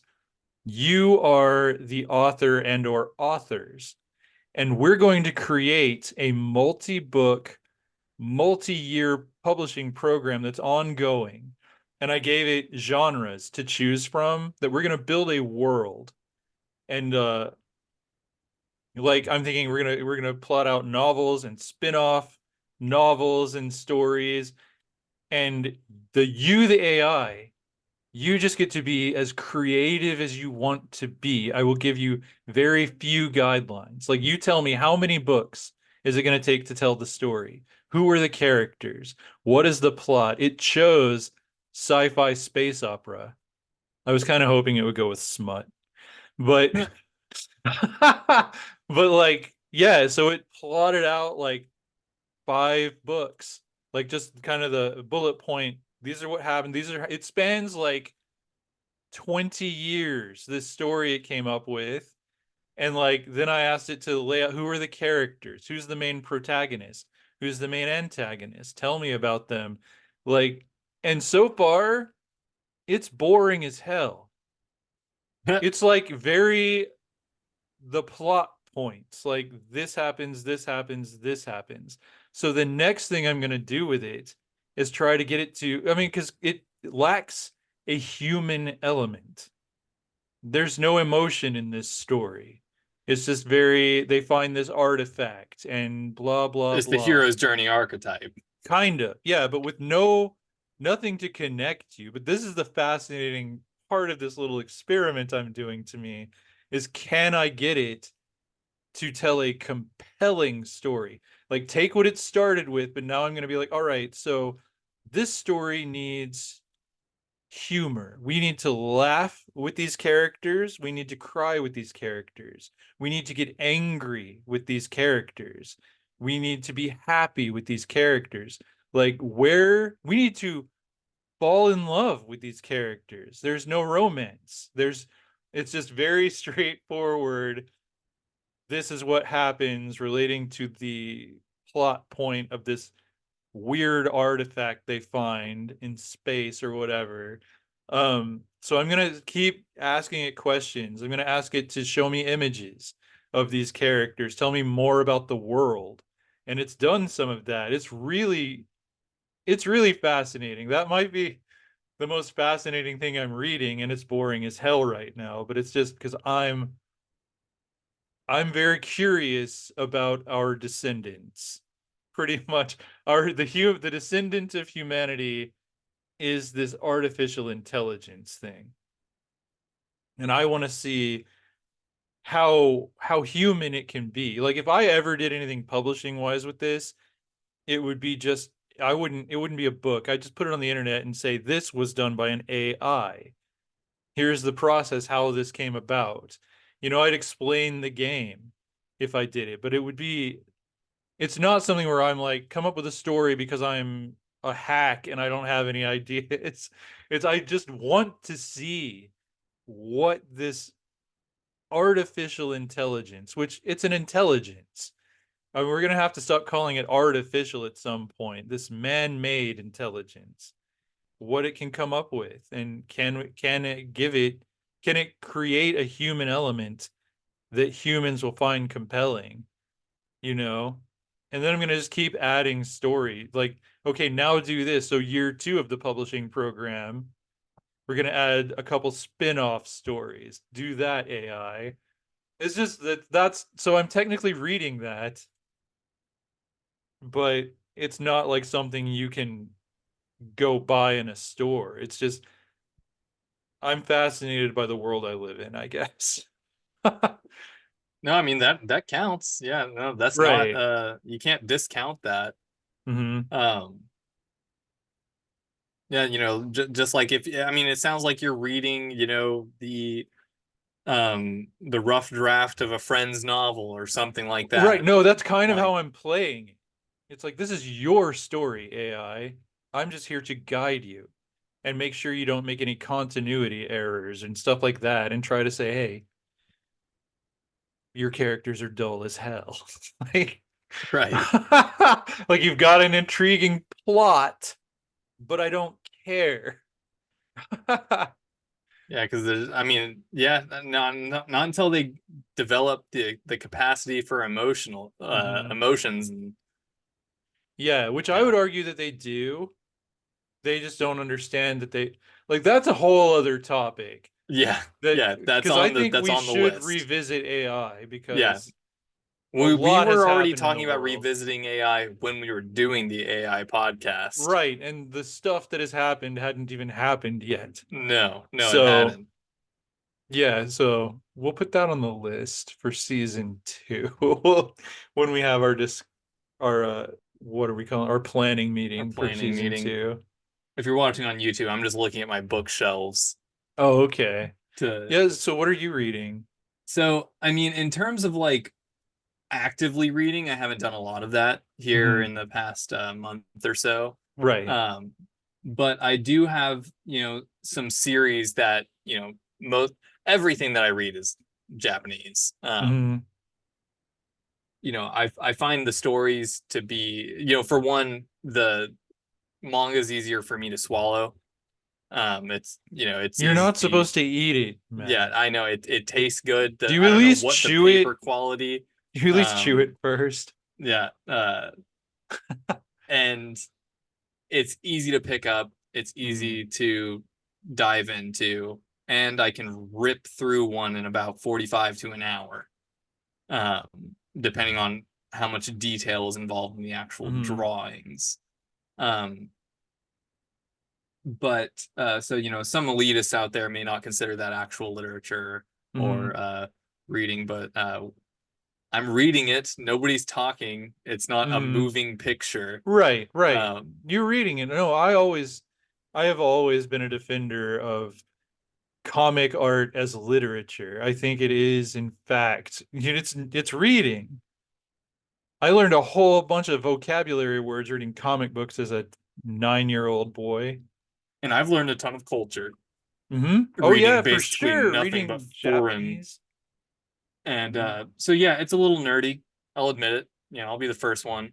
But no, what I'm reading now, it's the Japanese, just as a preface, all of this Hmm. manga comes out on a weekly basis for the most part in Japan, in a weekly comic book Hmm. comprising of many, many stories, and it's the weekly chapter Yeah, of that. That's how these manga right. artists It's make their money. serialized. Yeah. It's all serialized. But here in the United States, if you're not reading it illegally, which is always going to be a fan translation or a fanslation, as it's shortened, Hmm. um, which they're Yeah. usually Some of those wrong. are, and they're really funny. Like Yeah, they there they can is both be some of very the wrong and very translations funny. are weird. Yes, and like in Rent a Girlfriend, I've never read anything that wasn't a translation on that, and boy, there were Hmm. some weird ones in that. Um, like talking about like the premise of the story being that this guy develops a close intimate relationship with a girl who is a rent a girlfriend, Right, I read that one. and he he's like, on the very misogynistic or whatever you want to call it scale, the number scale. He's dating like a 10, and Mm-hmm. he's a solid like 4 or 5. Mm-hmm. And so whenever they go out in public in these manga comic panels, there's always passerbys that are oohing and awing at Mm-hmm. the girl that he's with. But in the translations, whoever is translating this, they're not doing word for word. They are coming up with some funny shit Mm-hmm. in the speech bubbles of the passerbys. Like, damn, I wish Uh-huh. she'd pee on me, or something Right. like that. Like something just off the wall. And it honestly adds to the experience because it doesn't matter what they're True. saying. Right. It They're extras. they're extras, and so it's great. But so with that out of the way, like I said, it's weekly over there, but Mm-hmm. over there still it's compiled into volumes Uh-huh. consisting of many chapters, usually ending on a some sort of cliffhanger or Right. something. Right. Um, maybe the author goes on vacation, like wraps up an arc and Mm-hmm. then goes on vacation for a week or two or something. Because these manga artists work themselves to death, literally, Mm-hmm. um, to get these chapters out week after week after week. And Mm-hmm. it's not uncommon for them. They are some of the most sickly people, Oh, geez, that's um, sad. because they run themselves ragged Mm-hmm. doing this stuff. But so I have to wait on translations for a lot of the ones that I'm currently reading. Mm-hmm. My current favorite is you know, not, it's very similar to the humanity book that Glenn was talking about. Mm-hmm. It's called My Dress Up Darling.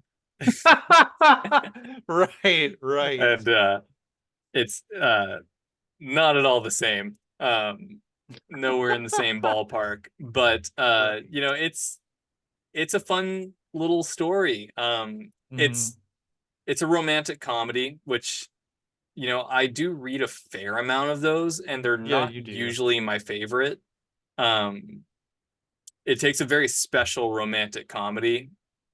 There has to be a very nice balance of adult themes and or coming of age themes, which Mm-hmm. I guess could be categorized under adult themes to a certain Yeah. degree. Um, and the comedy has to be there, but it can't be like too tropey, Mm-hmm. because that's just romantic comedy tropes are just played out, Mm-hmm. and so there has to be some actual decent character development within them and likable characters and so on and so forth. Right. But My Dress Up Darling deals with a little more than, like, there's not a lot of romance in there. There is, but Mm-hmm. it's more to do with individual characters and the overarching theme of sort of like pursue your passion, bro. Like, Mm-hmm. it's it's a Mm-hmm. sort of screw everybody else and what they think. The main protagonist is a he wants to be a doll maker, Right. like his grandfather before him. Uh-huh. And so he's a boy who plays with dolls, Mm-hmm. and he wants to make them traditional Japanese dolls. Yeah. And he wants to be a kashirashi is what they're called. Mm-hmm. And specifically, he wants to paint the faces. But Mm-hmm. currently, as a teenager, he makes the outfits while his grandfather paints the faces. Yeah. And so he's sort of the apprentice, and that leads him to meet this character who wants to cosplay, which is Mm-hmm. a common, or a more common pastime now than ever. Mm-hmm. And she can't make outfits though, so they sort of team up, and he starts making her outfits. Mm-hmm. And she's a bubbly person and doesn't judge him, is in fact impressed that he knows how to work a sewing machine and craft clothing as a boy, so sort of breaking gender norms there. Throughout the story, he discovers more and more about himself, that people aren't going to hate him. Mm-hmm. Like, he closed himself off from people for so long, because he assumed that they would make fun of him, but then he shows Right. off his talent, Mm-hmm. and people are more impressed by it than they are like, you're a boy that makes clothes. They're more like, holy shit, dude, you made that. Yeah. And so it's a fun ride. The comedy is all there. The drawings are amazing. Um, the author is super super thankful.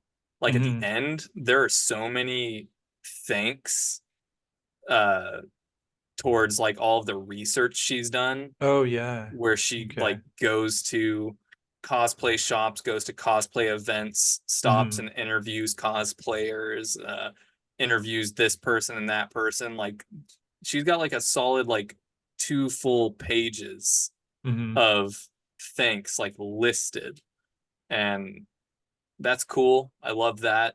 I love seeing how much research she pours into this, which explains why it's so good Mm-hmm. to a degree.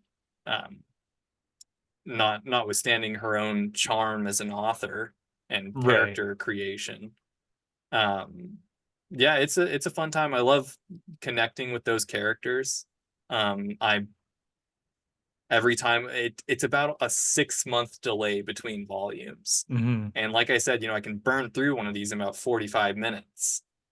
And so it's like, damn it, I go and buy the new one, Uh-huh. get home, tear it open, burn through it, and then cry internally because I don't get more for another 6 months.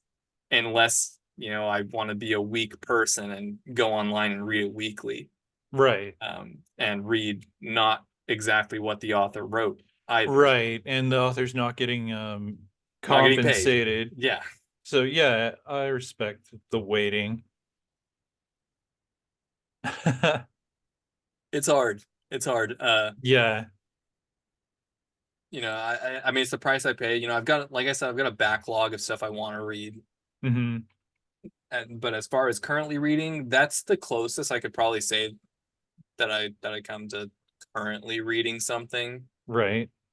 Um, then before that, I was reading a thing that we've talked about a few times on here, Blue Period. Oh yeah, I want to read that. I was blasting through that, sort of burnt myself out. I did Right. what I do, Yeah. and I read about 5 or 6 volumes in a 3 day period, and that's one about it's sort of about, I mean, it's about burnout to a degree.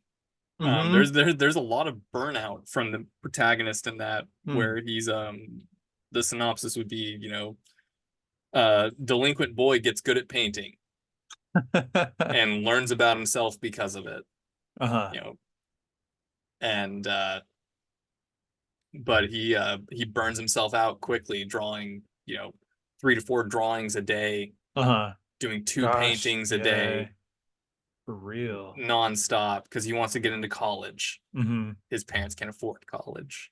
Um, Right. Relatable.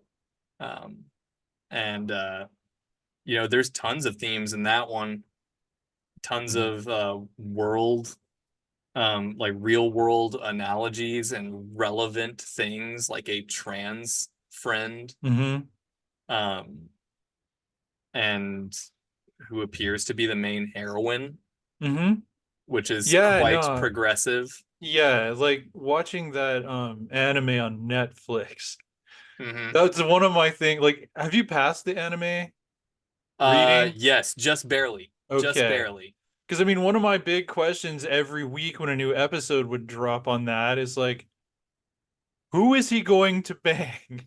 Right, because it's a trope. Like, It's gonna happen. but there's like, it's not the normal thing like in anime because there's like her, the trans girl, Yep. and then there's that weird little dude, like, Yep. and I'm like, The autistic are kid. this, yeah, but it's like, I don't know if they've ever really addressed the protagonist's sexual orientation. And that's the thing, is they haven't had time. Like, Uh-huh.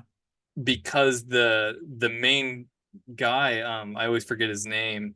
Yeah, I something with an R. Yatara. Yatara. Okay, I was wrong. Um, Well, there's an R in he there.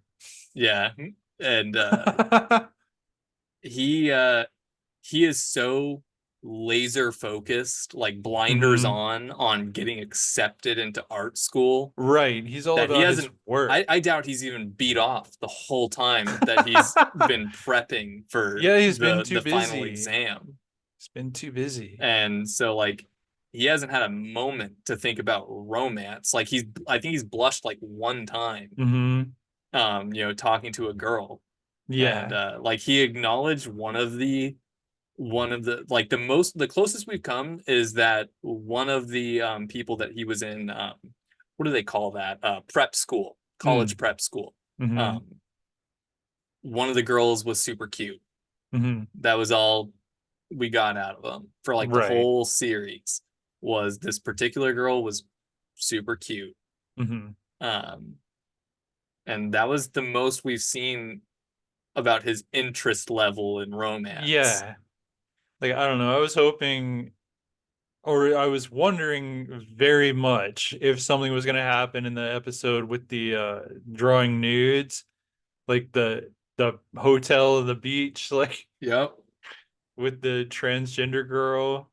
Yep. They're both naked in a hotel. Like, it was just like, all right, here we go. Yeah. But yeah, no, they're just drawing. Yeah, he literally, saved her from suicide, Right. and then, he like white knighted the fuck out of that whole scenario. Hmm. And then they get to the hotel to spend the night together. And then Right. the idea the next morning was, you want to get naked and draw ourselves? Right. We'll make sure to put a partition between us, Uh-huh. but no peeking. But then they are back to back basically Yeah. with a mirror in front of them painting.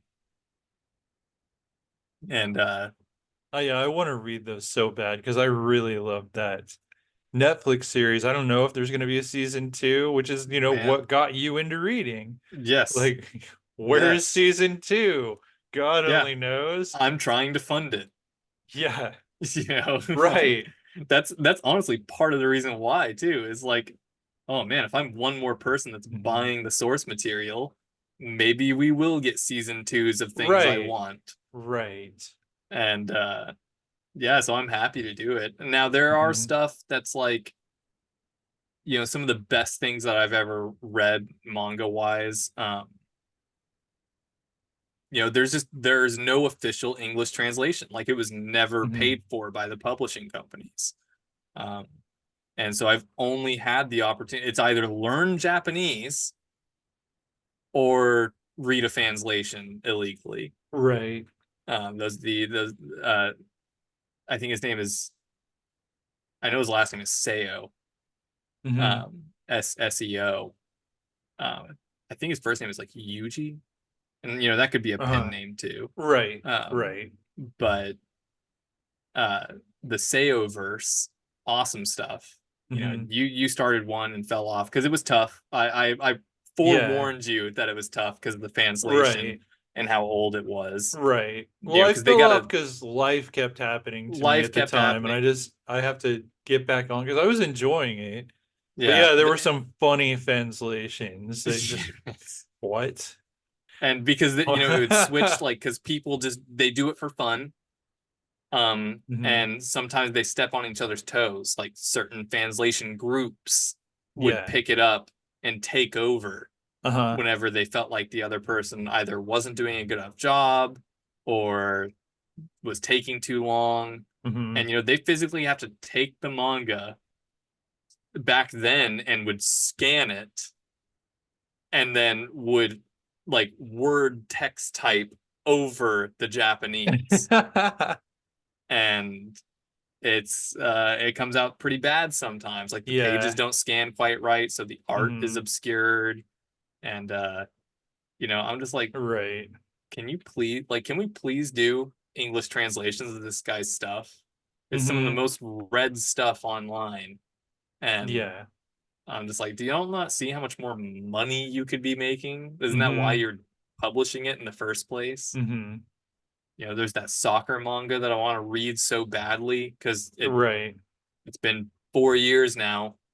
So I don't know if it's getting around that point where I don't think we're gonna get a second season. Yeah. Sports anime typically doesn't do that well to begin with. Right. And but when I search if there's going to be an English translation of the manga, it Mhm. comes back that there is one, but Mm. it's only published in Southeast Asia Oh, you told me about that. That's right. in the Indonesian market, Uh-huh. and it's English. But I'm just like, is it English primary country speaking English language, or Hmm. is it like Indonesian English? And like, would I Right. have trouble comprehending? You Like, it's know, weird, I and think like I've if got to they, import it. right. But if they put the money into translating it, it's probably proper English. But because, English is spoken all over the world, it's the international business language. Right. Like in Japan, they have to learn English to some degree because you want to do business, you have to do business with people who speak English. Like Yep.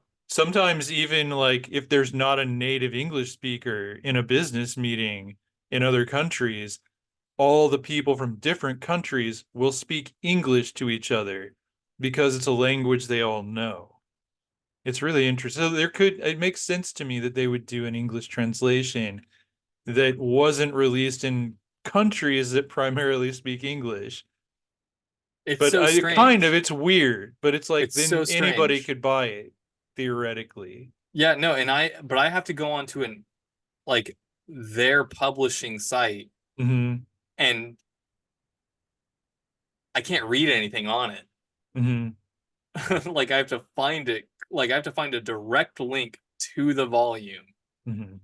on their website and then punch in like my shipping address, Yeah. and like the shipping cost is Oh, ridiculous. It's like $35. yeah, I And bet. so like I want to buy just one volume Hmm. to see how it is. But then I guess I just eat that shipping cost, and then the next time just make sure I have enough money to buy every volume and pay for one shipping cost. Hmm. Uh, but yeah. So I mean, those are what I'm currently reading. I like stuff with that's like relatable to current Yeah. events, and Yeah. I like good themes that, like, when it comes to reading, I I'm not a big shonen guy, which is basically the equivalent to action comics Hmm. and things like that. I like stuff that is a little more earthy, a little more like, Hmm. in the fields, because it's easier Yeah. for me to imagine those things. I don't have to imagine a battlefield. I can imagine my Right. own mind and experiences. Hmm. And so I probably, if you've got any drama novels to recommend, yeah. Right. I mean, yeah, speaking of being relatable, this is a series I'm Oh reading, God, yeah. Life Lessons with I can never pronounce. Uramichi, Yeah. This thing is Uramichi Omi-san. hilarious. I don't know how many volumes into it I am. Well, this is actually two volumes of the Japanese. I mean, there's the Really? cover for the second volume. Oh, I didn't know that it was So a each American volume, I guess, is compilation. two Hmm. Japanese ones.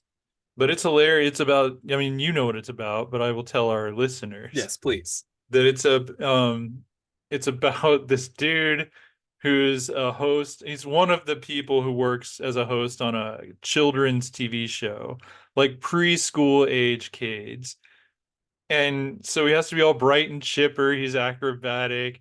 There's a dude in a bear costume, a dude in a rabbit costume. But then it like cuts to his true life. Like he's just smoking bitterly, hating his life. It's so funny. It is so real. It's brutally It's honest. brutally honest, but it's just so great, so relatable, man. I love this series. Like it was the anime that got me into it Mm-hmm. Yeah, because no, like it for was just example, great. yeah, Uh, one of the kids is like, is like Uramachi, you seem sad today. And he's like, well, sometimes you have to smile at your bosses and agree to do whatever they say because if you don't get to put food on the table that week. And Right. like the kid is Like, just standing there like like not comprehending it. right. And he just And says then all he this just dark stuff that's right over in their a cheery heads. voice. And it's just Yeah. great. It's just absolutely great. And Gosh, I love it. it's it can you have to be careful with that stuff because it Mhm. can send you into a bit of a existential depression. See, me, it just makes me feel less alone. Yeah, true It's like, that. True that. Because he didn't want to be on this TV show. Like he was a right. gymnast in college Hmm. and wanted to be an Olympian, but that didn't pan out. He Right. had an injury.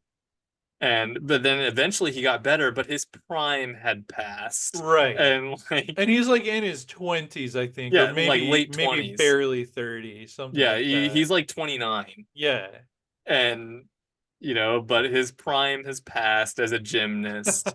And like the other people on the show are like failed singers. Yeah, yeah. And Everybody wants to be doing anything else but this kids show. It's so good. the director, his bosses are just completely out of touch. The They're product suck. marketer, Right, the product right. managing marketer is hilarious because he's constantly complaining about how they dropped this on my desk last night and we have to have stuffed animals designed, produced, and manufactured by next week. So I'm doing Right. just freaking dandy. Right. Yeah, it's too real, but I love that about it. Yeah, I guess you would call that a slice of life. I'm a Yeah. big fan of slice of lives. Yeah, you are. You are. Um, Like most of the stuff you recommend to me is like that. But we do like the Faraway Paladin. Like that's another series I'm reading that I stole mhm, off of your bookshelf. yes, Love excellent it. cover art. I agree. I'm always on the lookout for the next one. I haven't looked anything up just because I like the Hmm. excitement of going to the bookstore and just finding the next Yeah, installment. yeah. I do too. I want But to read, like, I haven't read I've stolen book two from your bookshelf yet because there's a thing in the back about another book that came out before book two that's in this world and see, you told where me about that because I must have not. What is that called? The appendix. they had an interview with him in the back. See, I must not have read That's that what I read. because I read the whole book and then I just set it down. Like I read the Yeah. actual Yeah, book yeah. and then I set it down. So I must not have Mhm. read any of that. Yeah, but I want to read that and then read book two because then I'll have more insight into the world. I like to read everything when I'm just fully absorbing a story, and I really love this story just from the anime. We talk a lot about anime. We watch a lot of anime. We do. I mean, because this is the other series I'm reading. It's not Japanese, but Killing Stalking. Weirdo. It's so effed up, but I'm like addicted to it. I Oh yeah, I mean I I'm a read plenty of stuff that is not safe for work. Yeah. I mean, in that one, it's about a stalker who like fell in love with this dude in the military because they're required to join the military. Korea. Um, yeah, and like in a like South Korea. Yeah, not well, North Korea they are too, but Well, but this we is don't talk from about them. South Korea. That's what I Yeah. mean. And We talk about the good it's Korea when I say a Korea. yeah, the good Korea. I like it. But like so he's stalking this dude post military years that he had the hots for, who like stood up for him when he was getting bullied. But the dude doesn't really even remember him, but he doesn't know that. But like, so he breaks into his house to, try to Been get into there. his space. Of course you have. And but the dude, he goes into the basement. And this is volume one. This isn't very spoilery. This is literally teeing up the tale. Goes into the basement and he finds this girl tied up and gagged and like all beat to hell. And like turns out and he like tries to talk to her and stuff. But then the dude comes home who he's stalking and catches him in the basement with this girl he has tied up down there and kills her, breaks the stalker's legs with a baseball. Like, cause he, as it turns out, is a serial killer. And like from there, they have this really twisted, I guess, pseudo romantic relationship, or I don't know. It's a really messed up story because he's like, the stalker's in love with the serial killer, and the serial killer likes playing with people's emotions. It's a sociopath. He's a sociopath, yeah. And like, it goes in so They're many both sociopaths. insane directions. Yeah. So But I mean, just a nice wholesome love right, story. a nice wholesome love story about two sociopaths, and I'm really into it for some reason. Hey man, if it scratches the itch, Yeah, it's a good one. It's a good one. Killing stalking. I think yeah, they I don't should have make too a many things cartoon of like it. that. I think I read that, like I saw that on a post the other day, the killing stalking thing. Like Oh yeah. it was a joke. It was like when people ask me about manhwa recommendations, this is what I always give them. And there was like a list of some of the most effed up manhwas out there. I don't even know if I'm saying that right, but it's the Korean form of Manhwa. manga, Yeah. manhwa. Yeah, it's like it's manwha. Okay, yeah. I'm not sure how it's pronounced Yeah, either, but but yeah, I read some not safe for work stuff from time to time. Most of it is just on my phone because Mhm. they don't print a lot of that in actual English translations. Right, right. Um, but I've got a Game Between the Sheets, which is a effed up love story between two friends with benefits, Mhm. which I appreciated because Japanese literature has a tendency to focus on the younger side of things, to put it mildly. Mhm. And so it's always refreshing to see two office workers.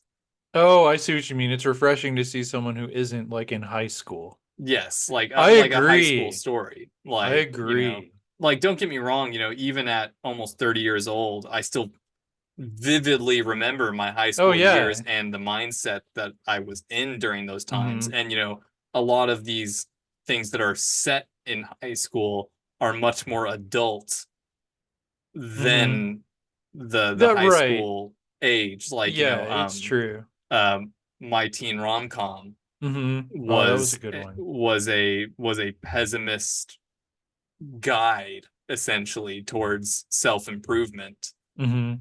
And it had very little to do with actual high schooler mentality because there wasn't a Mhm. lot of Right. high school mentality involved in that story. Now I still haven't read that story because Yeah.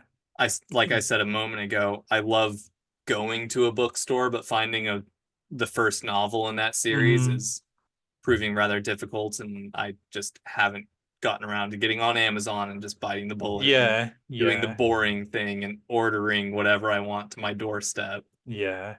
I like the thrill of I buying like it at the bookstore. being the mighty hunter. As you know from our travels to the bookstores, Yeah. like where I'm not gonna ask somebody where to find it, I'm gonna find it.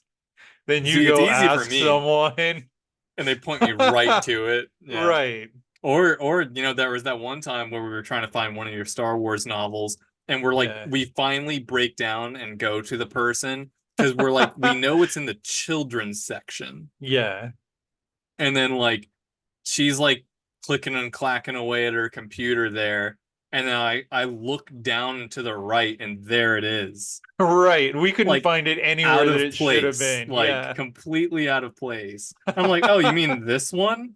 And then, so the hunters were successful that time. Right. But only after we asked somebody to look for us. Yeah, Then we yeah. found it. We You had to be found it. placed in the Yeah. right space. But yeah, no, I mean, it's easy for me because I just go to the nerd section with all the Mhm. Japanese shit, and if it's not there, it's not anywhere. Right. But with your Star Wars novels, they put those things all over the place. Yeah, they do. Young adult like there was one in the young adult Yeah, they're section all instead of just over. in the Mhm. sci-fi section with all the other Star Wars novels. Right. And then there's the children's novels that aren't Uh-huh. really suitable for children. Well, it's like a Star Wars novel for the most part. A children's one is just shorter. Right, That's really right. it. That's That's really what it what makes means. it Yeah. different. They're just shorter. Yeah. Because it was about like a bounty hunter. Yeah. And I'm like, bounty hunters for kids? Right. Up here next to Winnie the Pooh, and you have Yeah. intergalactic bounty hunters. Yeah. Just spacing people. Right. Um, Death and dismemberment. Like, it's great. they Yeah. get better. Yeah. Yeah. But yeah, so I mean, yeah, I've got Game Between the Sheets. I'm always looking for the next one that is a little more raunchy and adult. Hmm. And I like I said, I don't really enjoy action themes just because of my imagination doesn't really go there. I can deal with the battle scenes. It's Right. usually not what I'm reading it for. If I am reading it, if it has Hmm. battle and action, as long as it's not like a 20-page battle scene, Hmm. which they're usually not, Yeah. then, or rather a battle scene every 20 pages. Hmm. I like to get a little more into the head of the characters. And that's what I love about written literature is that's what it offers me. And that's what I sort of became addicted to was when you see something on screen, you get the setting a little more ingrained in you, Hmm. but when you read it, you get a lot more of the mindset, Hmm. which, credit to people who adapt things into anime, live action, whatever. Hmm. They have to take the source and cram as much into on screen as possible. Yeah. And it's cool to see those parallels. Like, yes, some stuff is going to be left out, but the addition of the ability to see facial expressions, to see setting environments, Hmm. and things like that can add so much to, whenever an author has to describe the setting, it can be a painful thing to read Hmm. because here you are 2 pages into reading about the color of a chick's eyes Hmm. and you're just like, okay, I get it. They're blue. Yeah. Like, I don't need every single metaphor for blue eyes, Right. Right. oceans, and skies, and sapphires. And like, I don't Hmm. need all of that to get that their eyes are blue. But then you get, a nice actor with maybe even some CGI enhanced blue eyes, Hmm. and you get to experience that on screen. And it's a Right. nice detail, but it Yeah. didn't require a whole half episode to talk about. Right. Like, yeah, I always get irritated with that kind of thing in books, like where it's a book this, like, where's my, this thick, right? And you, there's so many pages describing a flippin' table, and I'm not reading it to learn what the table looked like that they walked past and never Oh, mention yeah, again. no. Like, I hate that. You'll find very, like, my personal written novels are way more just dialogue driven. I do description when it's relevant, but I Yeah, might not ever tell you the character's eye color in a book. right, because it's Because what is not it? It's important not important. If you're unless writing it's a important. mystery novel, then every detail of a character's description becomes important because you want your readers to be able to look for clues and like, oh wait, this character has blue eyes. That guy had blue eyes. Then it's important. But in Right. most stuff, it's really not when you're telling a story. You're you're feeding a word count. That's all I feel like you're Right, doing. right. You're trying to make your fancy book thicker. Right. Which Like, I feel like a lot of smut novels do that. mhm. Like, good Lord, some of the some of the smut that I've seen, I'm just like, okay, nobody is thinking that when they're, 2 miles deep into Pound Town. Right? Like some of the dialogue in those, The it's dialogue just and the descriptions of, mm, like, there's only so many ways to describe a penis. right. I mean, And yeah. you don't need to come up with new ones every other chapter. Uh-huh. But you're trying not to overuse the same word. Like Yeah, if you're a writer, exactly. that's what it is. Maybe that's why I don't really write erotica because I think I would run out of euphemisms. Like I'd have to just be saying the same. We I know wonder what what the gender sex bias is, is right? on erotica, I think it's like in terms of authors. authors.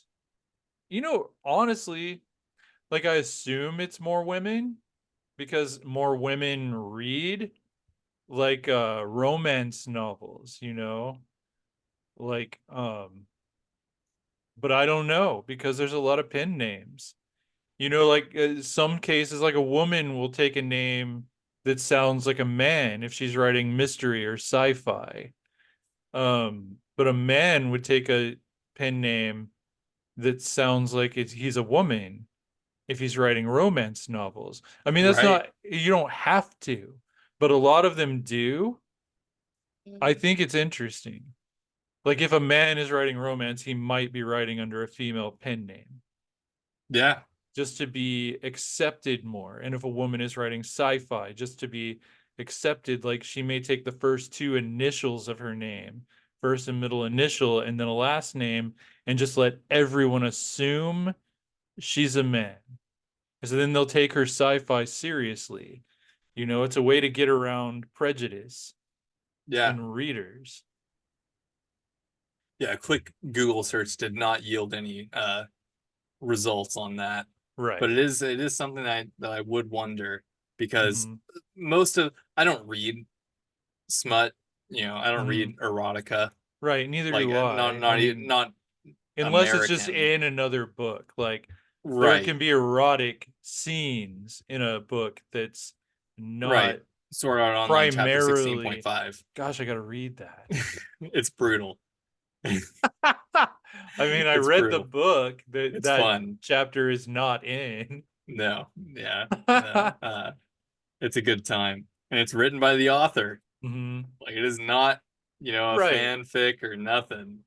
Like while he was writing that scene, he Hmm. wrote the whole scene Hmm. and then cut out all of the Cut out smut. the dirty bits, yeah. Yeah, they banged Uh-huh. was, how that chapter ended. Yeah. We made sweet love or something like that. But then Down chapter by the fire.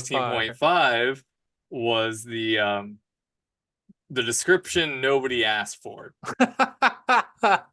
that we all love. And Hmm. but no, most of my knowledge of smut comes from funny TikToks and reels and stuff. Yeah. There's this one couple, apparently she like, the woman reads a lot of smut and they make these funny videos where the husband, I assume, the male counterpart comes in Uh-huh. and while she's just like doing something and starts reading her smut out loud to her in like random characters' voices, like Jafar from Aladdin or That's great. like Stitch from Lilo and Stitch or like Jar Jar Binks. Yes. And so he just starts doing these impressions while he's reading these way too detailed descriptions Hmm. of intercourse Yeah. that nobody thinks about while they're having intercourse. Right. Exactly. Like nobody is thinking these things. Hmm. Um, but that's why we love literature because over Yeah. it's an Well, over exaggeration of all of right. It's like of all of what? just all of our senses and emotions Yeah. and Yeah. physical aspects and setting Uh-huh. backgrounds and And depending on the author's intentions, it's often escapist. It doesn't, you don't want it to be real because, right, real sex can be as hilarious as it is boring. right. Like it's not It's like not they, that big of a yeah, deal. yeah, it can be just like, you wanna, like, That felt good. Like, right. hey, you know that thing we do sometimes? Let's do that. All right, you Right. want to go get Taco Bell? Like Yeah, that's the no, way that exactly. goes. And like you're reading that in a novel, like I think that would be great. But if you're reading a romance novel, you want the smut and you want it to It be needs to be escapist, steamy. Yeah. schemy, escapist smut. Like I was writing the latest book I have in the Legends of Nod that hasn't come out yet. Book 6 is a romance story.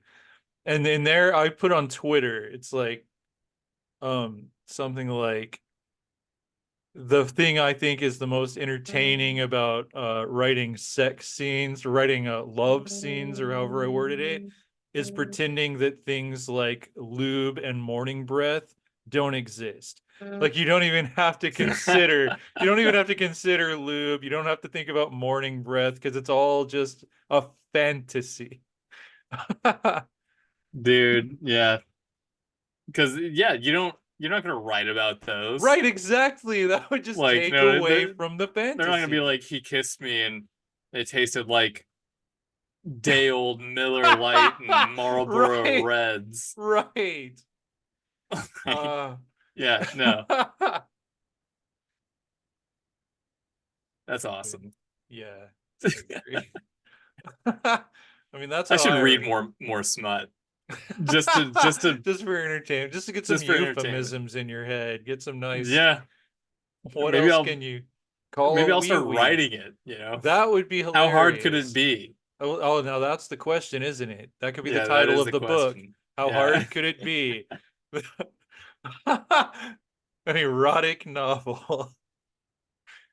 Oh, that's Oh great. man. Well, it is super late Yeah, how here. many hours have I been awake? I got up at 5 o'clock yesterday morning.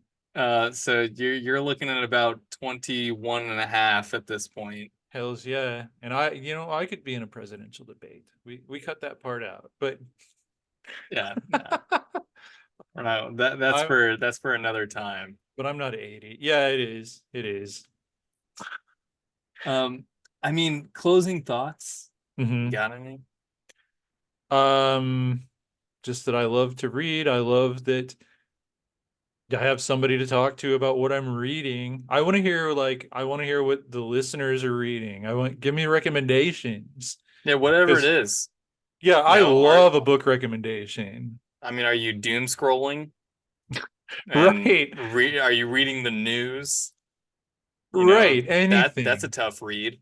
Really tough. You Yeah. know, do you read comics, DC, Marvel, or Hmm. any of the lesser known publishers? Right, right. Do you read palms? Yeah. Do you read, what did you say? Poems? Palms, like palm readers. Oh, read Do you poems. read palms and I thought you were saying auras? poems in like a really weird Poem. southern Yeah, that's my accent. palms. I wrote a Do you read palm. poems? Like Roger Staubach or whatever It's a his name is? I haiku. think It's that's a a haiku Cowboys. palm. Who's that guy? Wait, what? I don't know. Winter? Like, Winter. I don't know. I'm trying to think of that famous famous poet. And I named a Dallas Cowboys quarterback. Darn it. No, I know who you're talking about. No, I do. Winter. Frost? Frost, Robert Frost. Frost. Yeah. Robert Frost. Yeah. I said Roger Staubach. Fucking I Roger think he was Staubach. 1999 Dallas Cowboys quarterback. Hmm. But yeah. Oh, No, so well. yeah, I mean poems, yeah, because I don't even Right.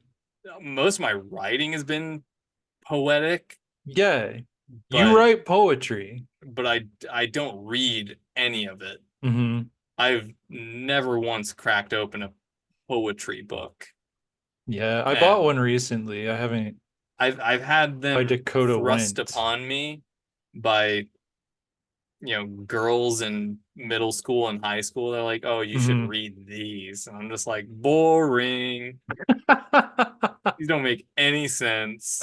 They're reaching. They're trying too hard." Like like to me, most poetry is just, even my own stuff when I reread it is just so damn pretentious. Hmm. Um, I don't know.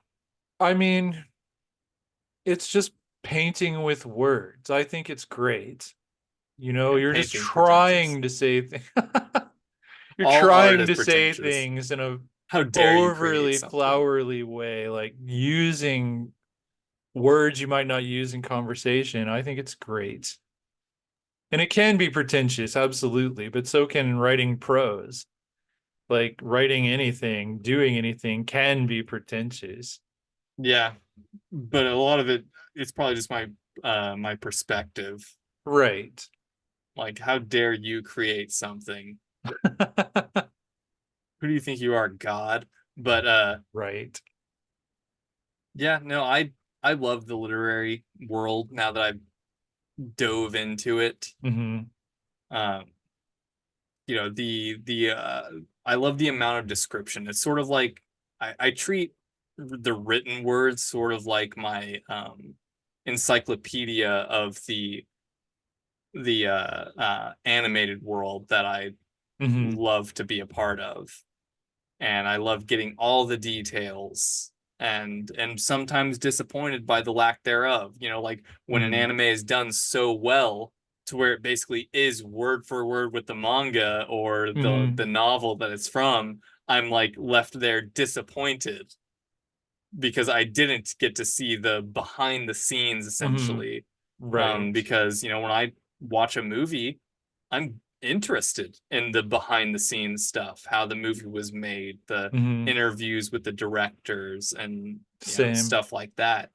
And so that's how I sort of treat the written word. There have been a few here and there that I've read a few mangas and light novels now that don't have adaptations, Hmm. where like it was recommended to me by a website or just um, you know I don't really have a lot of friends that read this stuff, but Hmm. just some sort of recommendation has drifted my way and I've given it a shot and enjoyed it.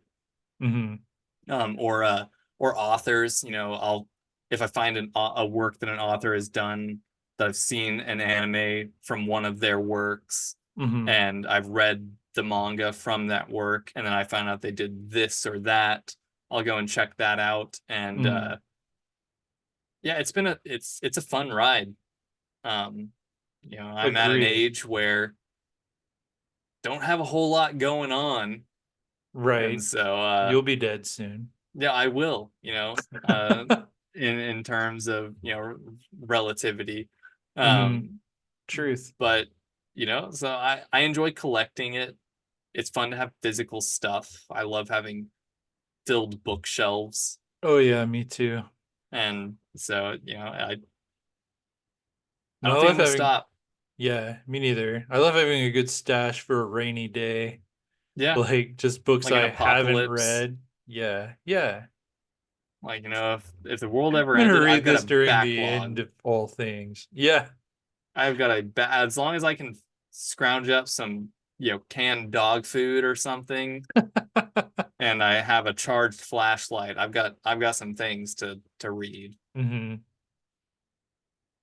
Heck So yeah, yeah. if you made it this far, thanks for hanging with us. Heck And yeah. I Thank you. I would like to hear your recommendations, um, or comments on, how you got started reading, like we talked Yeah. about, or what got you into it, Hmm. or why you don't like it, why you Yeah. prefer something else. We didn't even, I've never do, done one of these, but visual novels seem like a ton of fun. Oh yeah. Um, Yeah. technically those are reading, with Right. pictures, and you decide stories sometimes. I know a lot of them have a sort of choose your own direction. Right. I feel like But that would be if you're super fun trying to as an get to a author. certain outcome, you're trying to get to a certain ending. A Yeah, lot of them yeah. are like, I haven't ever actually done one, but I have watched I've YouTubers watched the cover YouTubers do them. them. Yeah. Yeah.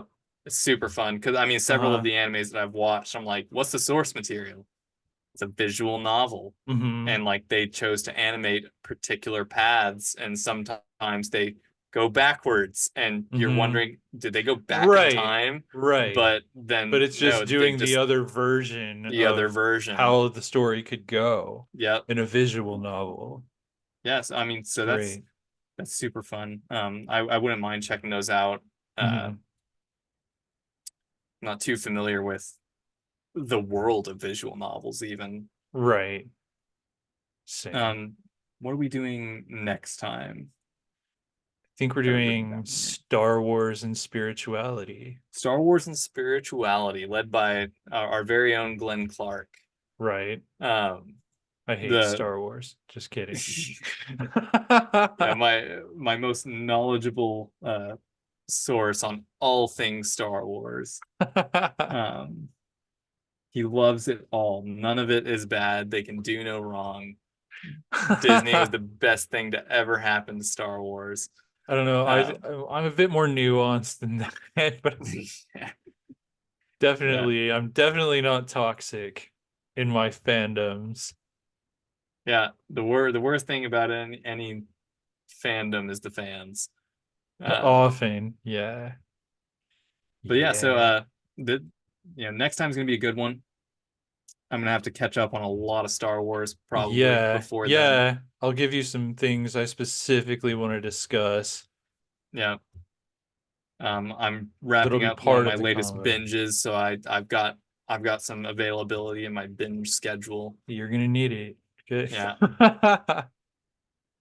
So and then we have got to get around to scheduling season two. Yeah, we got to block it out before we record the next episode so we Yep. can tell people what we're doing the next episode after that. We Yep. kind of need to know because we've actually finally almost gotten through the list we came up with, what, 2 years 2 years ago? ago, yeah, our We've been year in one list. season one has lasted 2 years. You Yeah, it know, happens. it's fine. It's fine. It's good to have a plan. Yeah. But it is now 2:50 in the morning Oh, I'm on a sleepy. work day. It's a work day. Well, we don't have Oh, we work did tomorrow. work. We worked. We Yeah. worked. It's I did Friday. overtime. He Hmm. did stuff I in did the heat. overtime. Well, I had to work And last Saturday too. yeah, so we are some tired boys. Yeah. Um, but we do get energized by talking. Yeah, we absolutely do. Which is why we should probably wrap up because we will talk until the sun comes up. Yep, All we right. will. I'll take pity on the editors. Which is me. Yeah, which is both. But yeah, thanks for listening. Glenn, you got Yeah. any plugs? I always have plugs, you I know know. you do. You want to check out my writing, my novels and short fiction, you can go to glennslade.clarkjr.com. And, you know, I'll leave it at that because everything is there. Everything is at my narcissistic Social security webs. number, Yeah, my credit socials on there. cards. My, If you mhm. want to boost his credit score, take out a Yeah, loan. pictures of our address, you know, if you Yeah, want to come and murder us as we yeah. sleep. It's all there on glennslade.clarkjr.com. Come Check and it out. stalk me. It's Yep. that's all. That's all I want in life. All right. Just more Well, stalkers. until next time, thanks for listening. Uh Autodidactica signing out. Good night.